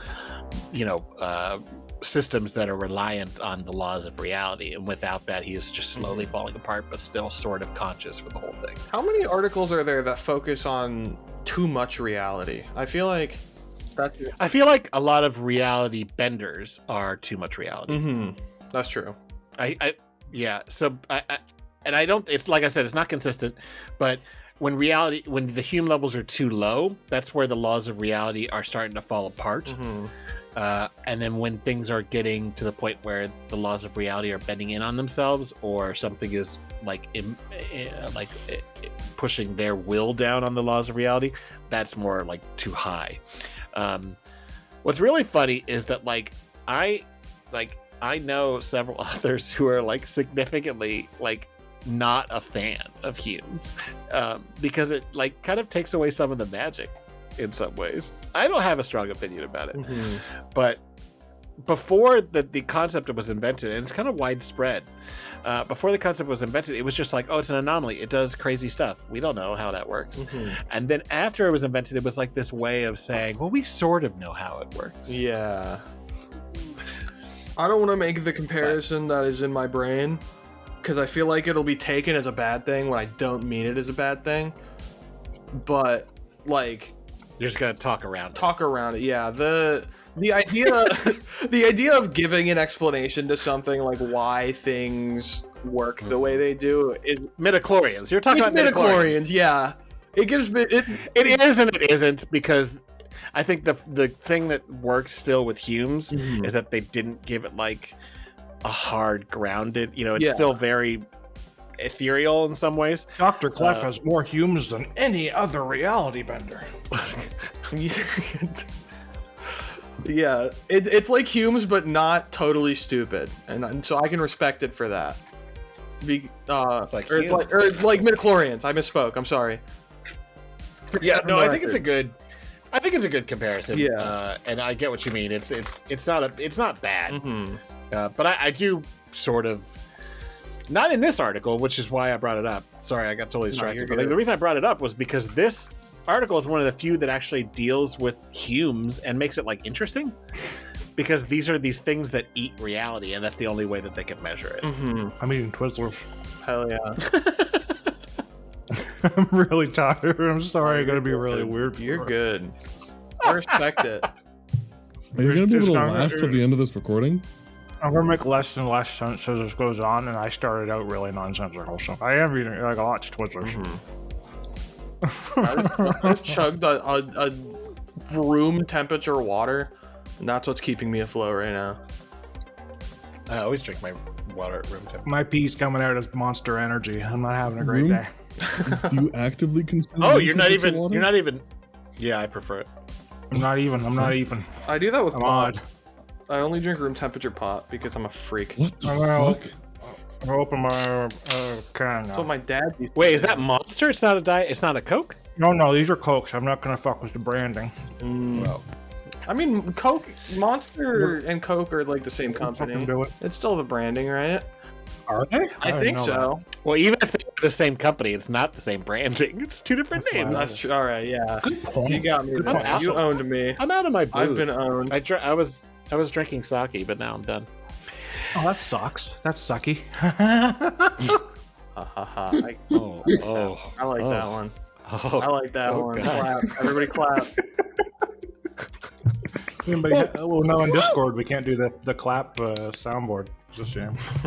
That would really add to this feeling. What are All we right, doing? What's this about? So now we're gonna move on. Yeah. because this is the only power I have. So we're gonna move on to SCP-2651. Ooh, that got real fast. Gazing upon a failed future. Oh, guess who this that's is by? appropriate, eh? You're just like, this is the only power I have. Anyway, gazing upon a failed future. Oh, this is a failed present. Don't worry. Oh. No, I'm just. It's fine. We love you, Grigori. It's hilarious. This is by All right. this one's a new one, and our guest today is Nat Voltaic again. Shocker. I love this one. Yeah, you guys should feel lucky because the only reason we're not having Nat on to talk about this is no one really talks to Nat, so I don't know how I would ask them. That's fair. About it. Yeah. Get Sergio to try. Sergio can. But if somehow Nat hears this, we would have loved to have you on. It's just Don't they have a social I don't know media how to somewhere? talk to you. How. Get Anyway, Sergio on the case. He so- can start a collab with anybody. This one is like, I feel like the peak of weird science alien stuff with supernatural, because this is a metal sphere that's surrounded by ectoplasmic entities of extraterrestrial origin. So by the way, these are ghosts of aliens. They're just silly I little just- guys. I just love that they're like, okay, these are aliens, but like they're ghosts, yo. Alien ghosts. Excuse me. Yeah. The sphere depicts a landscape of Earth during the late Neoproterozoic era, which is up to 1,000 million years ago, which there's got to be a better word for that, or 541 million years ago. 1,000 million is a billion, right? 1,000 million is a billion. Yep. Yeah. So either up to a billion, or I'm just describing it the way the article did, and I realized that was bad. Anyway, so showing these one of these types of aliens living on Earth. And this is just straight up Mountains of Madness stuff. This is ancient aliens colonizing the Earth. There are 10 of the smaller type B ghosts that float around the sphere. And I'm just going to read the description because the description is so weird.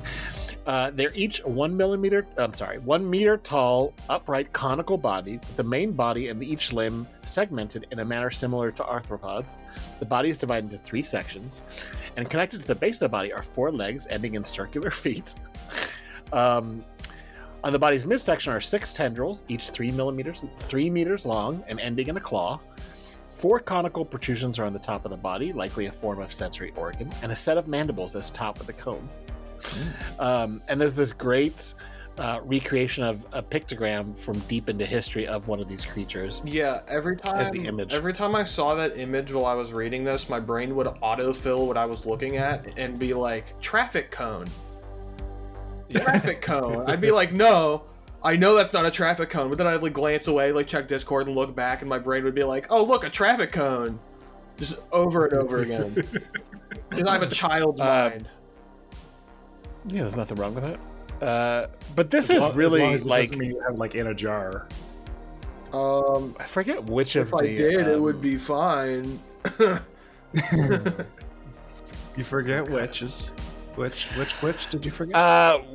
There's one of the H.P. Lovecraft alien races that are don't look like this, but are also like shapes that are connected by tendrils or whatever. Like they don't look like a body. They've got like a conical or circular shape, spheroid shape. I can't remember which one it is, but this one definitely gives me that vibe.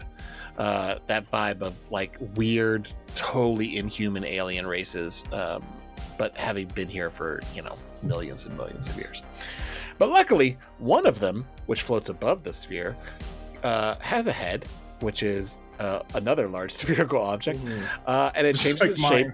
I know, also me. It changes its shape, denting to form symbols of a dialect of the Orthothan extraterrestrial language, and creating patterns of holes that can vocalize. So luckily, it can talk. And this was. I'm sorry, keep going. This was also found on the moon, when just like the true lunar vacuum, they were trying to build or dig a tunnel between two of the lunar areas, which are these containment areas they have on the moon for the Foundation, and they just found this on accident, just like they just found it on accident the other one. So these Orthothans have been burying shit on the moon forever. And 7 times a year, they will do this thing, which is what the Foundation calls a Skia event, which is reenacting a ritual. And that's the last log. And that's where, yet again, we get some really fucking cool, weird, like, lore shit. Mm-hmm. Is it cool? Is it heretical to think that Rachmo-Lucen is actually just like a 3-foot tall little cone dude who's just battling demons? A little traffic cone. Doing his thing. I like that. Ultra mega cosmic nebula Satan tries to invade Earth, and a little cone dude. Well, because like think about it, right? So like the origami was like, yeah, he's this big dude in like armor, but the origami's really tiny. So maybe he's only like 4'11", and like, on the ground, it's like, oh, he's huge. You know those traffic cones that are uncomfortably tall? It's just one of those. Did you guys ever hear the story of the amazing cave swallow man in Dwarf Fortress? I'm not familiar with the story, but I think I've heard of it. There was this guy playing a game of Dwarf Fortress, and the long story short, he kept getting weird messages from the game about some weird guy who is also a giant swallow anthropomorphic thing, who kept changing the names of his weapons for no reason. Yeah, like the bird, a giant bird man. And he went down into this cave to figure out what the fuck this guy was doing, and it turns out this cave swallow man, who was just a bird man with a stick, was fighting a giant gelatinous forgotten beast in like an endless battle and hitting him with a spear that was made out of like mushroom, and he was winning, and it was amazing. That's what your description of that game.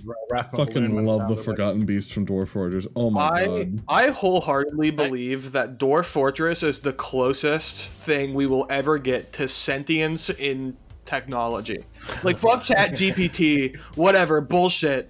Dwarf Fortress is the closest we will ever get to something, a piece of code having its own sentience, because I cannot even begin to comprehend how things happen in Dwarf Fortress. I don't play it because it looks too involved. Yeah, it's hard to play. I mean, the new version of it looks much better, obviously. Yeah.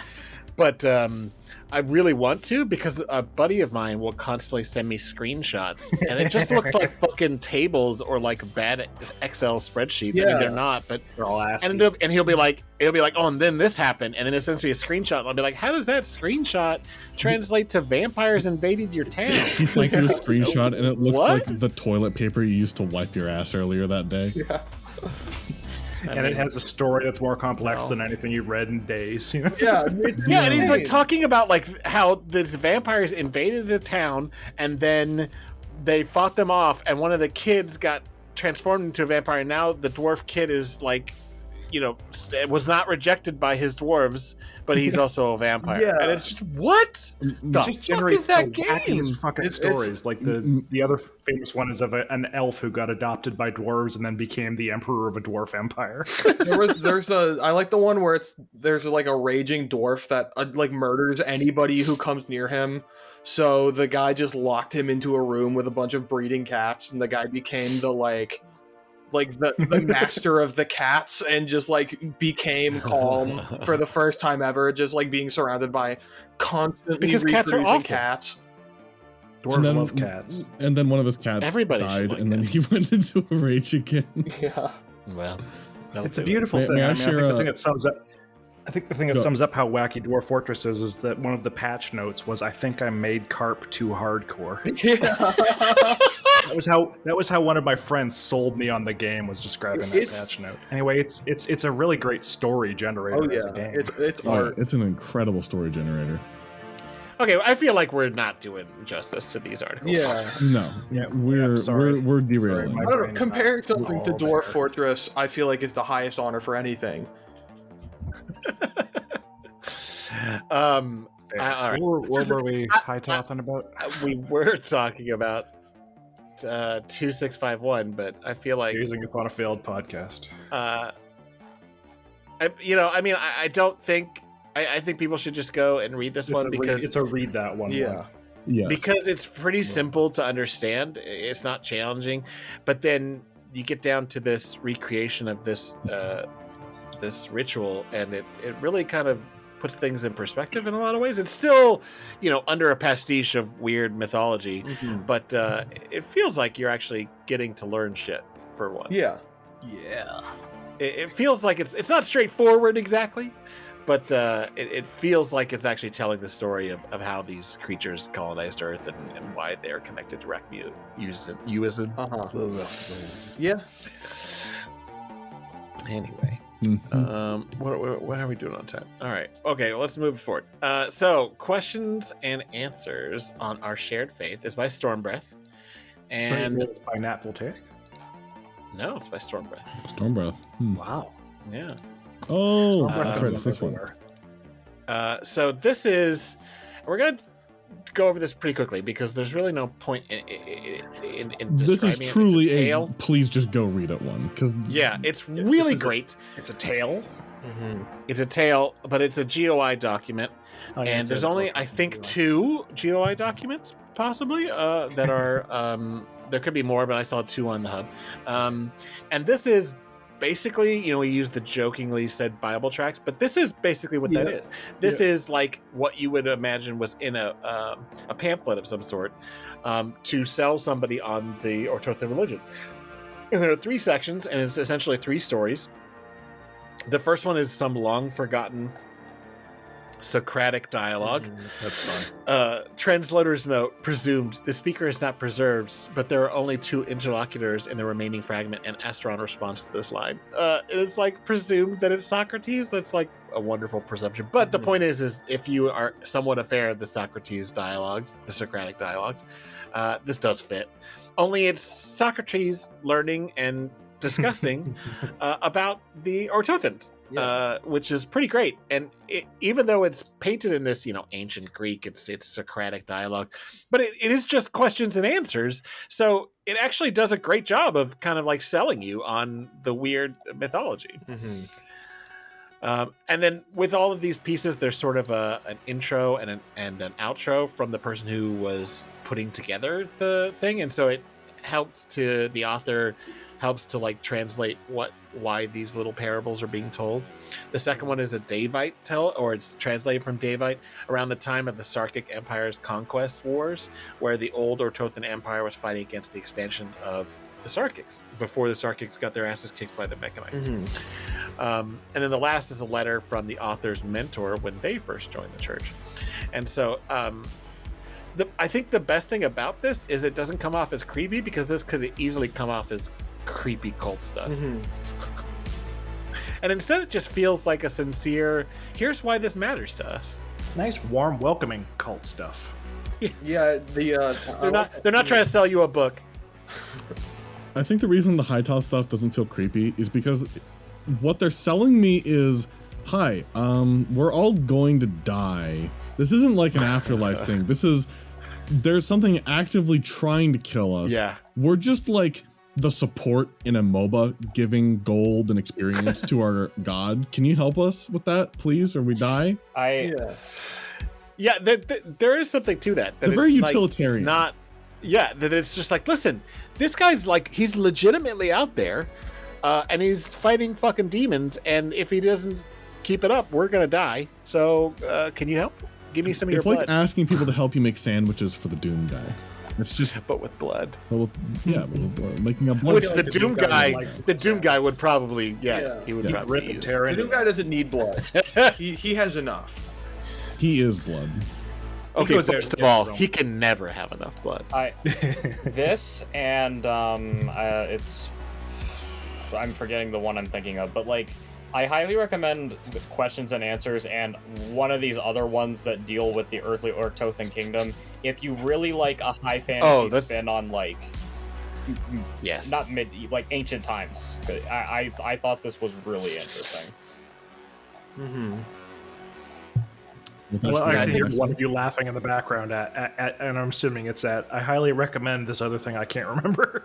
Yes, but I assume you're talking about the one about the ancient warrior. Yes, I believe that's 4017. Yeah, so that's the next one. Yeah, that's the next one. Yep, the wrestler, which we should go ahead and get into. Yeah, and this one is absolutely my favorite. This is the one Sergio wants to be. It's fucking incredible. I wish I'd written this. It's so good. What's it called?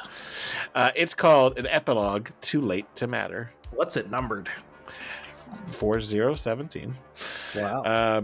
This one's way too long to get into, so we're just going to summarize. Epilogue, too long to discuss. Yeah. It's a humanoid spectral being with thaumaturgical capabilities viewed as a cultural hero by members of the Church of the Second Hytoth. My favorite part about it is it seems like he's always been a ghost, because almost all the legends are about, like, you think, oh, it's the ghost of some ancient hero. No, pretty much all the stories, he's still a spectral thing. Look, if we're anything to go by, some people peak late. I mean, they do say he like died at some point, also being a cool badass soldier. But yeah, he's been dead so long. He's been dead so long. It doesn't matter. Yeah, for like 12,000 years, and like he's continued to show up. He is proverbially Rakmo Lucen's strongest soldier. Right. He's the eternal champion. I also wanted to point out that I got big Warhammer vibes from the Watcher report on the Davite siege. Of every time they mention the Davite, this guy's like, death to the brutes. I've just imagined like 40k dialogue of like, you say like chaos, you just go, suffer not the heretic to live. Oh my god, you just for he of Terra. You just totally reminded me. I was gonna bring up the idea of the second church and like people from the old world coming to a new world and becoming their gods also gave me Age of Sigmar vibes, because you know how the gods work in Age of Sigmar. They're like, what's that? Yeah, true. Never mind. I retract the statement. I play Total War Warhammer like a good boy. It's a thing. Let me ask you something. Does Age of Sigmar have Space Marines? No? Then it sucks. It actually sort of does. Yeah, oh god. I can't. The Stormcast Colonels are just Space Marines, but they somehow do they go to space? Even more cringe. How dare you call the Space Marines cringe? I was thinking the other day about how sad I am that they killed all of Warhammer just to do that. I hate those Mary Sue berries. Wait, you killed all of Warhammer to do what? Age of Sigmar is the new version of Warhammer that, like, squashed and killed off the original setting so that they can copyright it better. It's okay because they're bringing back the original setting. Because people they win. That's exciting. Yeah. Is it also a tactical game? Yeah, no, they're bringing it back. More of an RPG. They're bringing it's also a tactical game. But They're bringing it. Same kind They're of game. bringing back the original fantasy Warhammer, because so many people are like, please bring it back. They announced it so long ago that it was like pre-COVID when they announced it, but it's coming out within the next year or so. But oh please, what are they, quick to do things? They've been telling us the story of the Horus heresy for 40 years. 16 years. they're quick to bring And this new Primera. The Siege of Terra was supposed to end in an 8th book. That 8th book became 2 books, and now it's going to be 3 books. Those motherfuckers. But yeah, it's coming out within the next year. It's basically just the rules of the last edition of Warhammer Fantasy before it shut down, but with new models, I think, and also new factions that expand more on the lore from the old world. Cool. Because Grigori, I guess, doesn't know shit about it. Yeah. I think from what I remember, Warhammer Fantasy was made after 40K. No, 40K. No. Fantasy came first. 40K is after. Is it really? Yeah, Fantasy started as miniatures for D&D and then grew into its own setting, so they could sell a game and the I always models. thought it was I always thought that was the way it went, and then I read somewhere that it wasn't, and now apparently I No. myself. Yeah, 40K was after, but it wasn't long after. No, it wasn't. 40K was also more popular, and that's why people think of it first. I wonder why. Yeah, I can't imagine why people like this. For the Emperor! I mean, Warhammer Fantasy is also for the Emperor. It's just like there's not cool tanks and. Wait, is it the same Emperor? No, it's a different Emperor. Oh, I don't care. I don't care. It did come out first. I wonder who fucked up my memory. It was me. It was me in the past. Anyway, I want to say in regards to 4017 it reminds me of 1548 a bit, but this brings together so much lore from the site. You got you got the Deva, you got the Jia dynasty, which I believe is a real thing. Yes. Not well. It's what do you mean? It's a thing. Sunny Clockwork writes a lot about it. Well, because there's these two early Chinese dynasties that are fantastic or legendary. We're not sure they exist, but China's no, they didn't. Yeah, exist. they existed. I mean, they existed in the sense that there were people that left behind certain artifacts. I've actually studied some Chinese archaeology, but they weren't what the Chinese later on made them out to be. Were those dynasties where the legend of the Kirin came from? No, but later on, but the Kirin is tied to it. Yeah, I just know as soon as this conversation started, I just knew this would be one of the Wikipedia pages with an angry talk page. Yeah, the Jia dynasty was purportedly the first dynasty. Right, but it's not. Anyway, it was a tiny cultural group that left behind no writings. Basically, there's a couple of turtle shells that are etched upon with prayers, but it was not a dynasty in the way that the Qing dynasty. Man, obviously, the earliest the recorded context member of of the this Jia clan's article, name was Gun. they were great name. fantastical. But Obscura Core, Jia dynasty, tons of stuff, Deva, and then you have the through line of 4017. Rakuulusan's strongest soldier. He fights for fucking 13,000 years until he finally just gets to rest.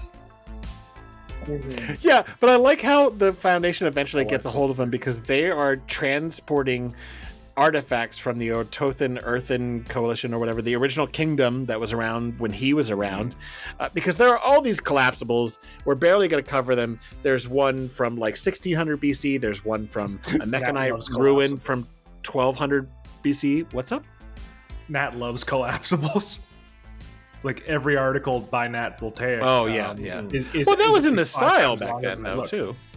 Yes, it was. Most of the 2017, 2018 authors are big on collapsibles.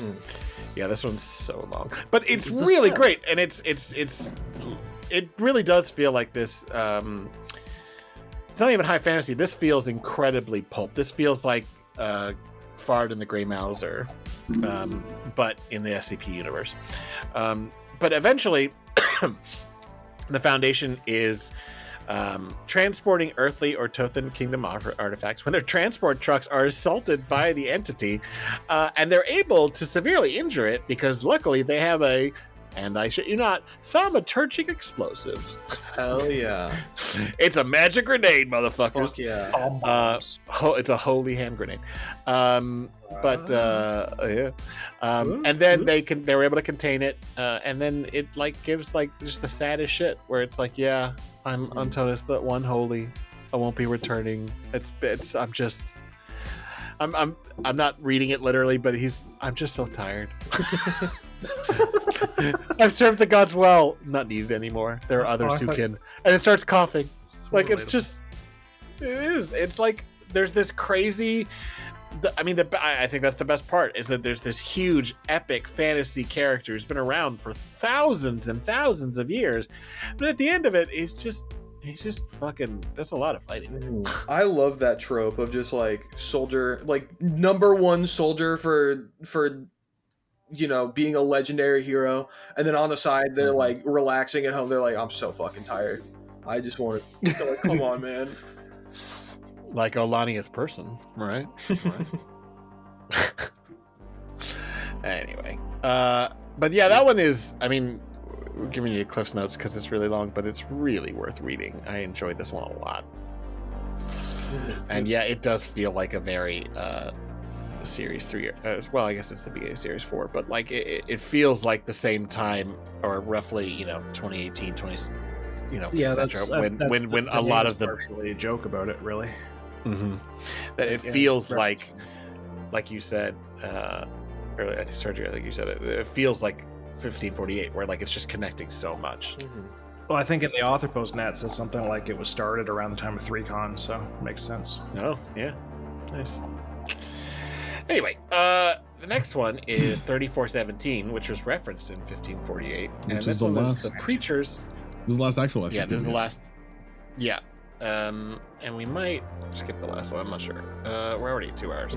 Yeah, I'll briefly summarize the last one. Anyway, this one is 3417. It's the Preachers of Globular Cluster Terzin 2, which is the third group that was mentioned on the hub, and we mentioned it earlier. This is also an Ad Astra per Aspera canon article, because this is deep in space. It's 28,000 light years from Earth.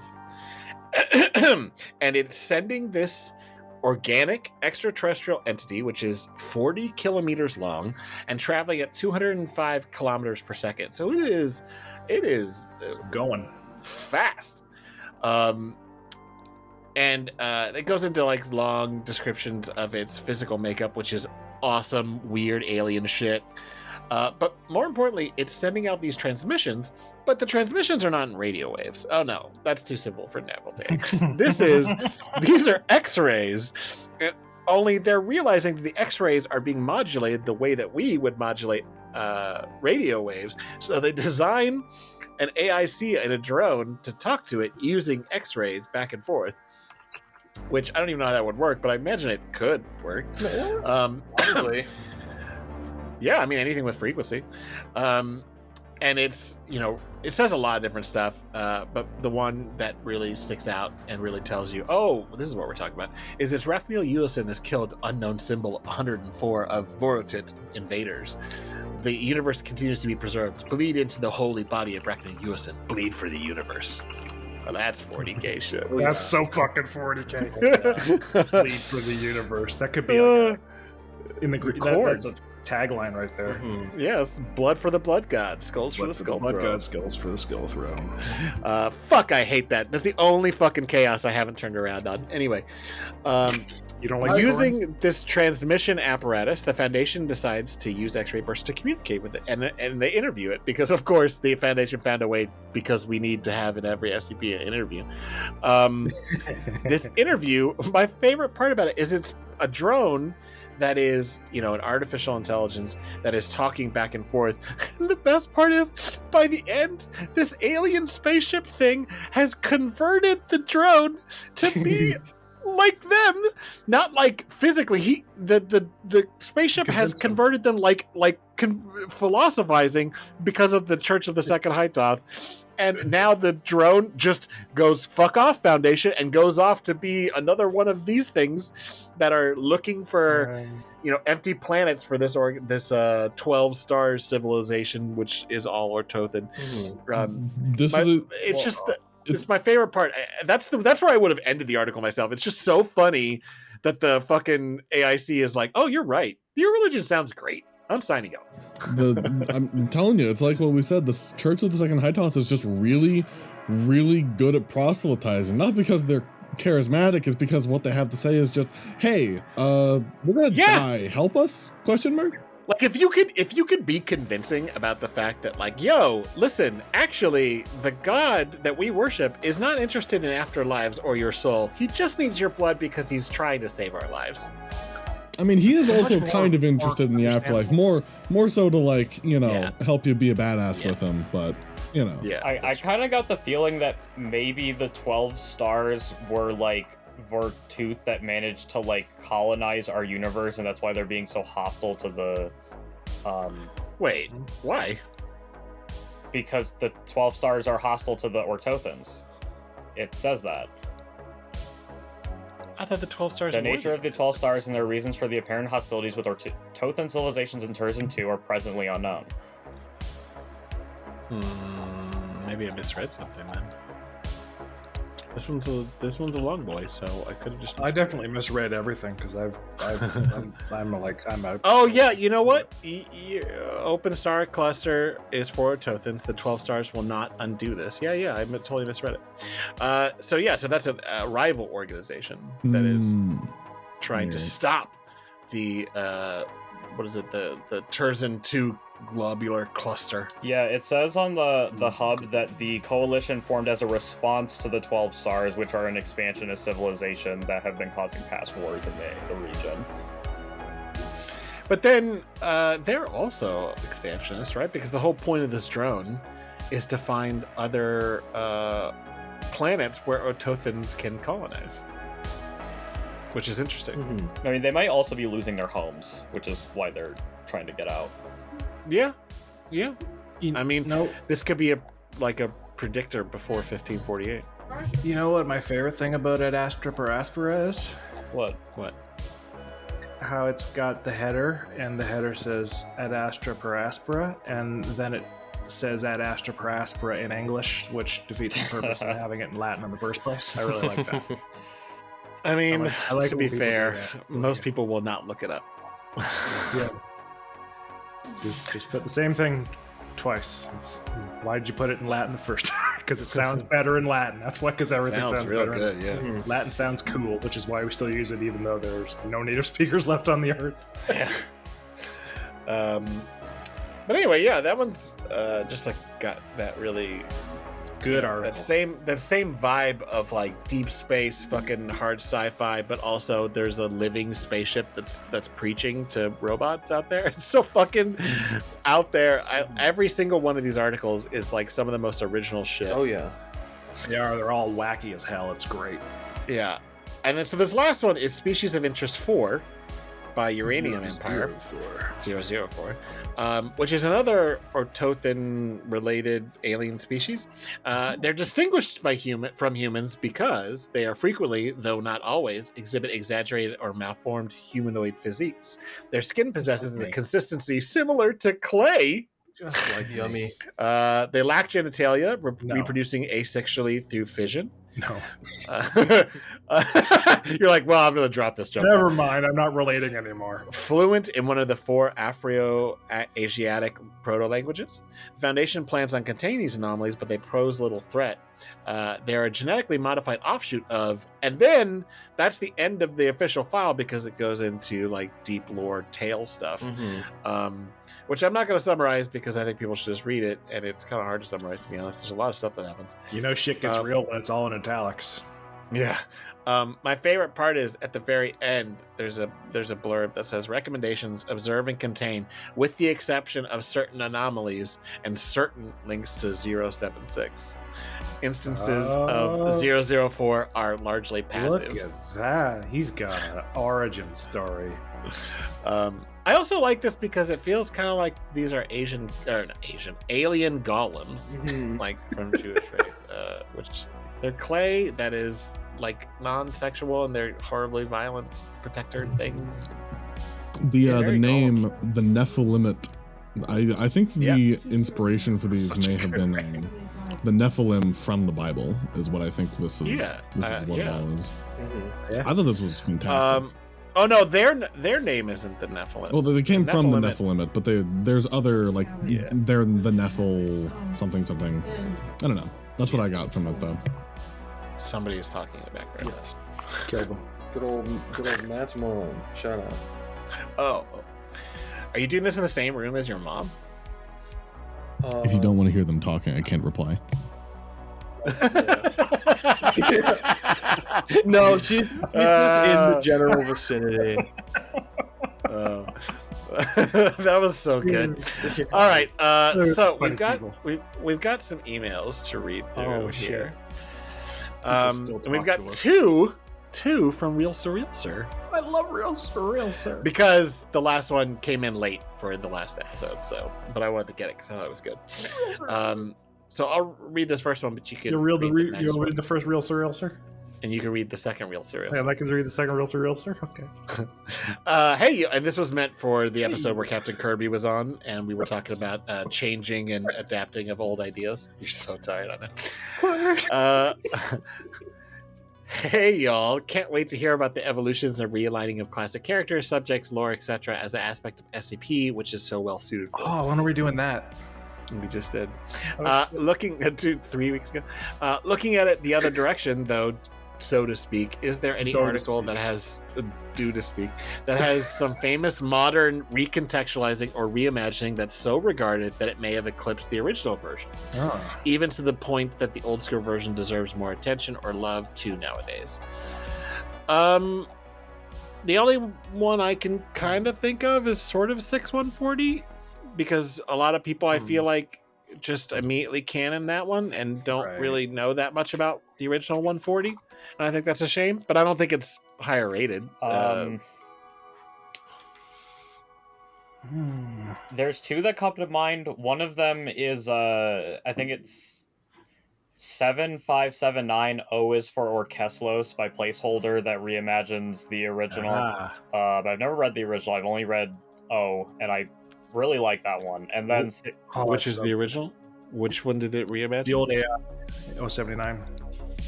Oh, right. The AI that exists in an Exidy sorcerer. Oh yeah, that was really good.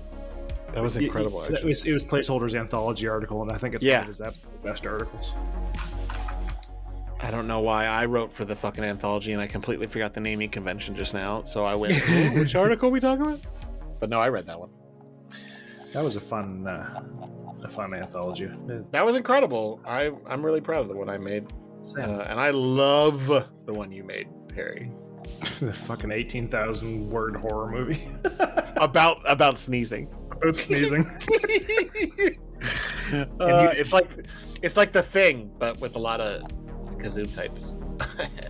You did yours about the Pinocchio one. Yeah, I adapted Pinocchio, but if it was horror, Pinocchio horror. Yeah, that was good. It was great.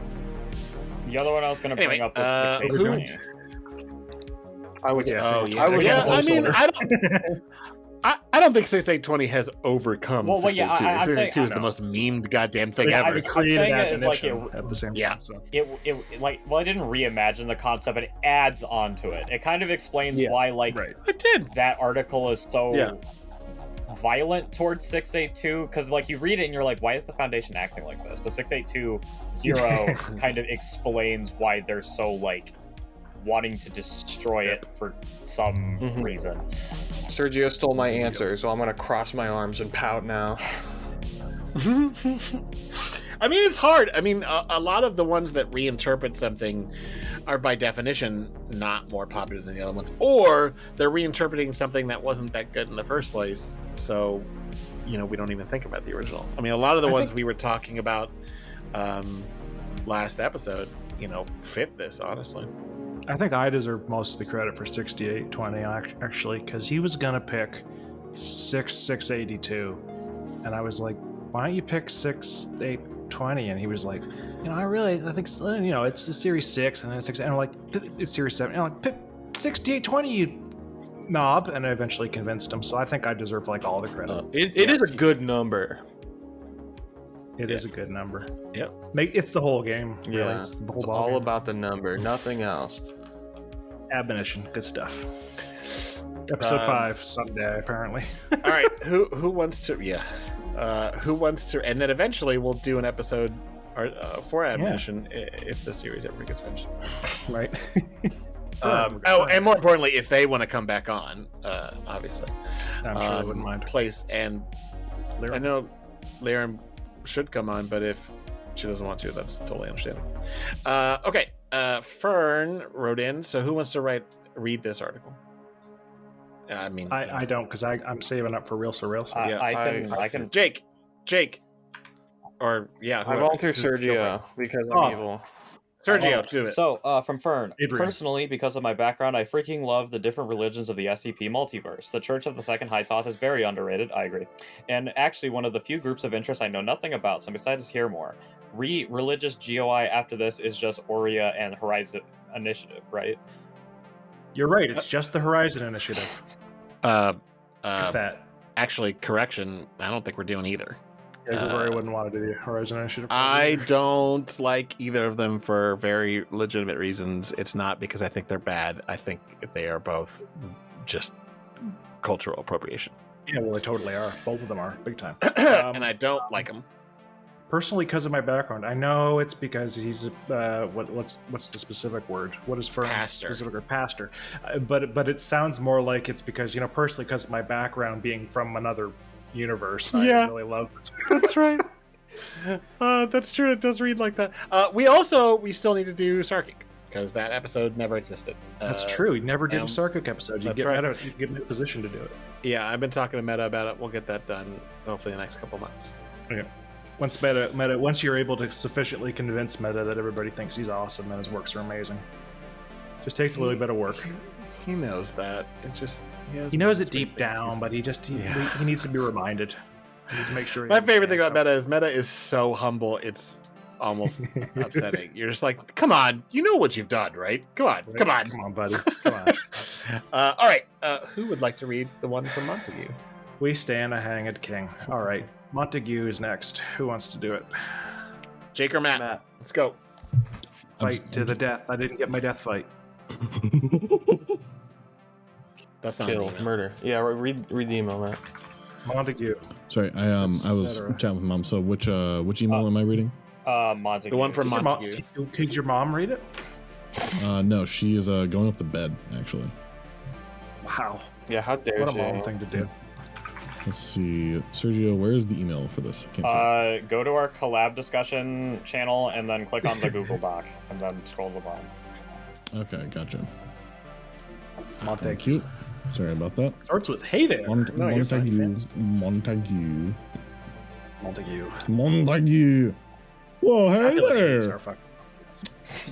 What voice would Montague want? Just read it normally, please, God. Okay. Just read it. Just read it. Fucking It's words. 11:30, man. I want to go to bed.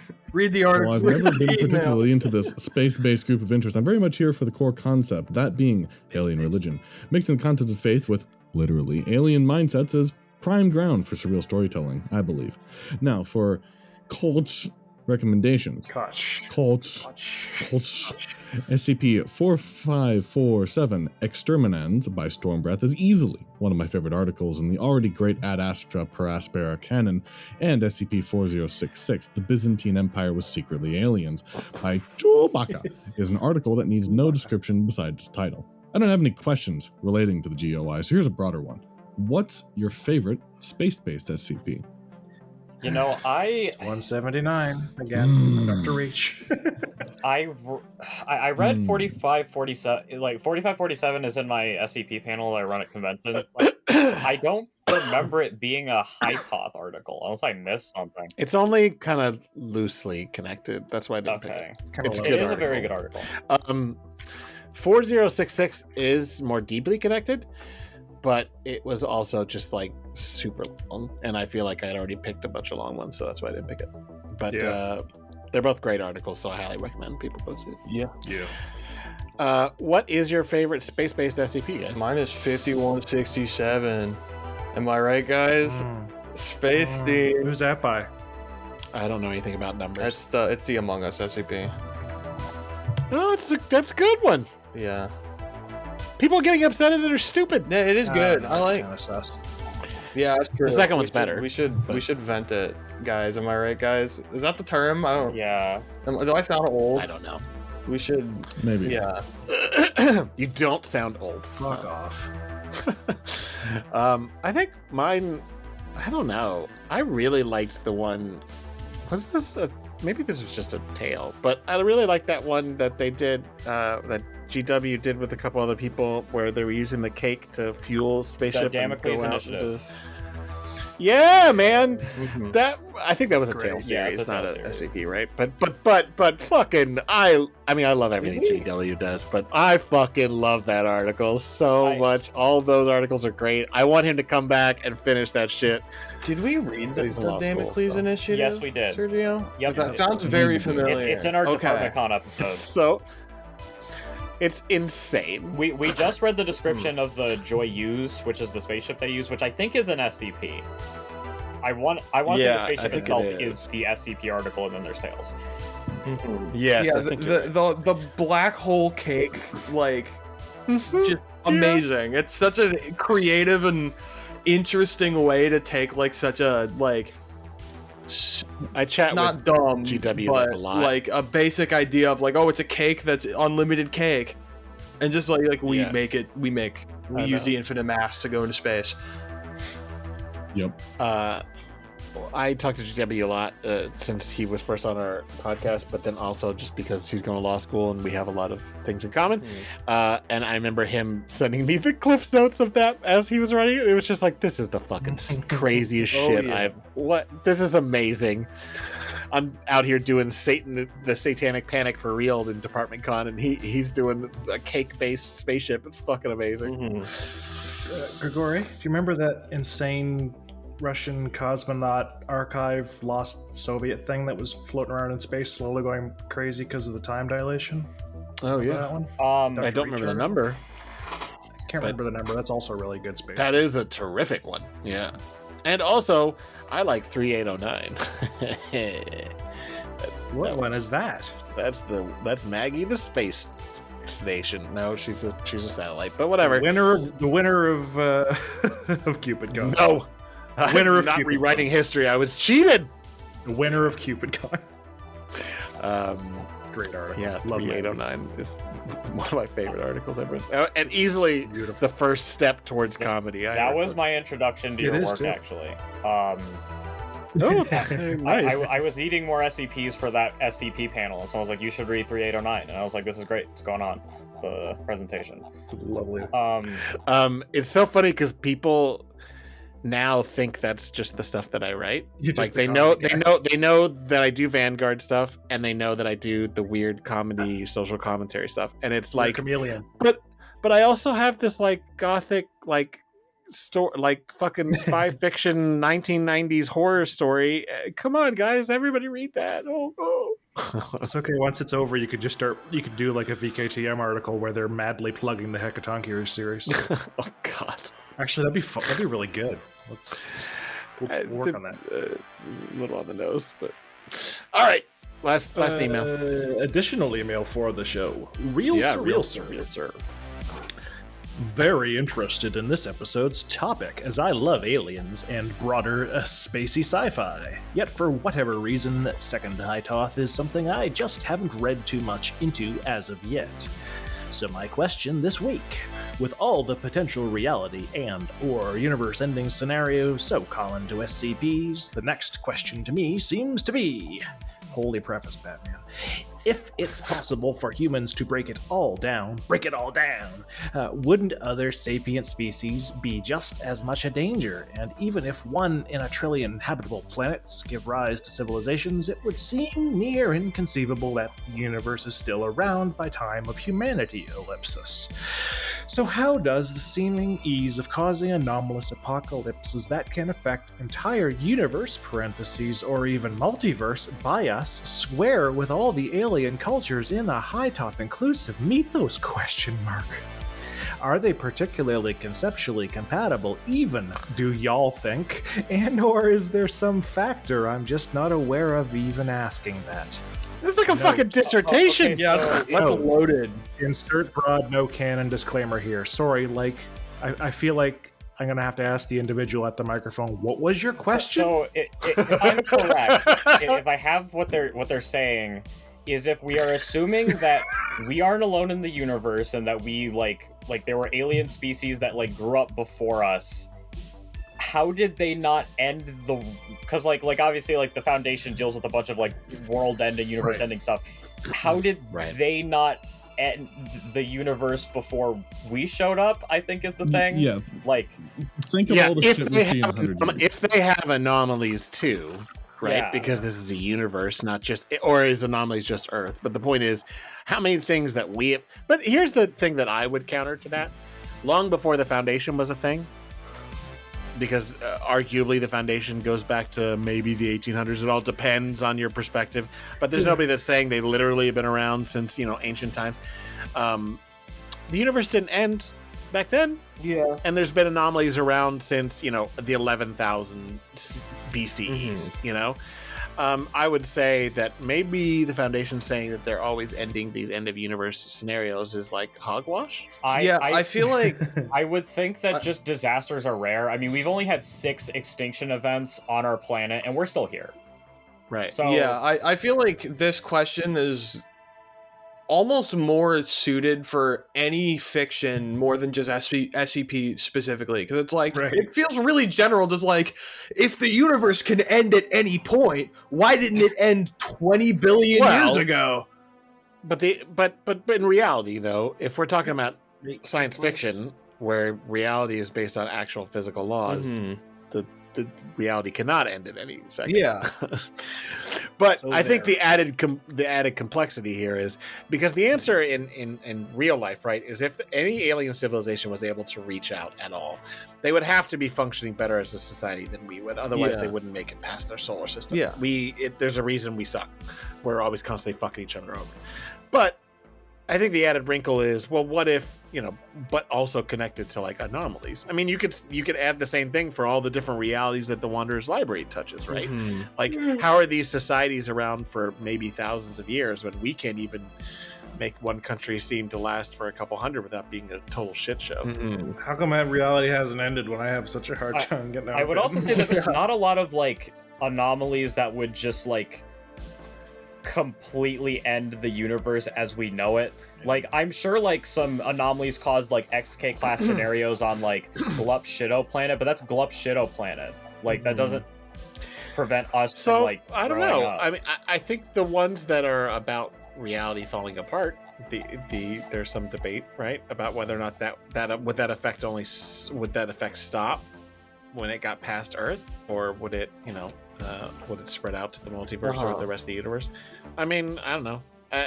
It's kind of inherent in the Foundation mythos that like these end of the world scenarios, they come up so often because so many authors have used them, but like you kind of have to like take them with a grain of salt. Yeah. Well, there is a way to look at it if you want to answer it in like the vein that they're asking, and it's if there is a multiverse, then we're looking at the universe that didn't get ended by the thing that ended all the other universes. Like we're looking at the one where all those different things that ended all those different multiverse universes didn't end it. So that, because it's convenient, because it's the one that's still going, so we can tell stories in it. I'm gonna take the bull by the horns with my thoughts on this one. Look at you.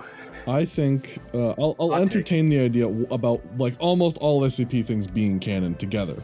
A horrid thought. Insane. I know. Monster. I think it would be interesting if there's just constant Church of the Second Hytoth shit happening like every other Tuesday, and there's just so much of it happening all the time on different levels of reality that they don't even have the time to interact with each other before shit hits the fan. For every Ramen Newland Nagajaba, you've got a Tugababa Mubu who's trying his best to fight the Fubazes. And it's just, he's having a damn hard time, and he needs all of your brain cells, and there's probably another one that needs a sperm or something, I don't know. Uh-huh. When you started, you had the horns like firmly in your hands, and then you just like flew into the Yeah, stress. I mean, You got gore. when it breaks down, it's like, why didn't the universe end before fish got out of water? The answer is because it didn't. Yeah. Yeah, I mean, the odds are pretty astronomically low that life would have developed in the first place. I mean, I think already, honestly, our existence, like, anyone's existence is, Yeah. like, a 1 in a trillion, like, Shocking. all the variables got in the right place. Even more. So, Yeah. in that instance, it's just like, yeah, it's a mathematical impossibility that the universe would just end. I mean, it's got to end at some point. Heat death the universe and all that, but like, Yeah. everything just went maybe. right, and we made it. Mm-hmm. Looks like. Yeah. Like the Anyway, I think that's a good place to wrap things up. I think. Yeah. My name is Harry, and I'm here to say. The show's Your fault for Twitter. pausing after the word rap. It's not my fault. The Twitter for the show, where you can Your find Twitter. out about updates of ours, is at CREAAT. It's just at Simply Creative People. Just search for that, you'll find it. My Twitter is at Grigori Carpet. That's at Harry Blank SCP, I think. You guys want to give out your show's Twitter so you can maybe get some more We followers got, and get more listeners? Well, yeah, we got at SYTYC Fanon. It's a little bit of a mouthful, yeah. I mean, yeah. I know. we also have people a, But love if you're the listening to name. the show, we retweeted the announcement of the episode where we were on. So just go back to that and follow these guys. You can. The Warhammer episodes are really fun. Those are the only ones I've listened to, but they're very fun. Oh, and I listened to Billith when he was on. Oh, we loved having Billith on. Billith's great. we also have a link tree with okay. all our Oh, link and, comments that has the same, so you think you can fan an acronym attached to the usual link tree link. So there's that. Right. Mm-hmm. Yeah. You were really excited. Also, there. just a last reminder that our email is at simplycreativepeople@gmail.com. So if you want to send in an email, we should do that, yeah. Hey, guys. yeah, Hey, guys. Yeah. Everybody who's listening, yeah. give blood. Yes, sir. Blood No, for that was blood definitely the blood. end. Ooh, that's the end.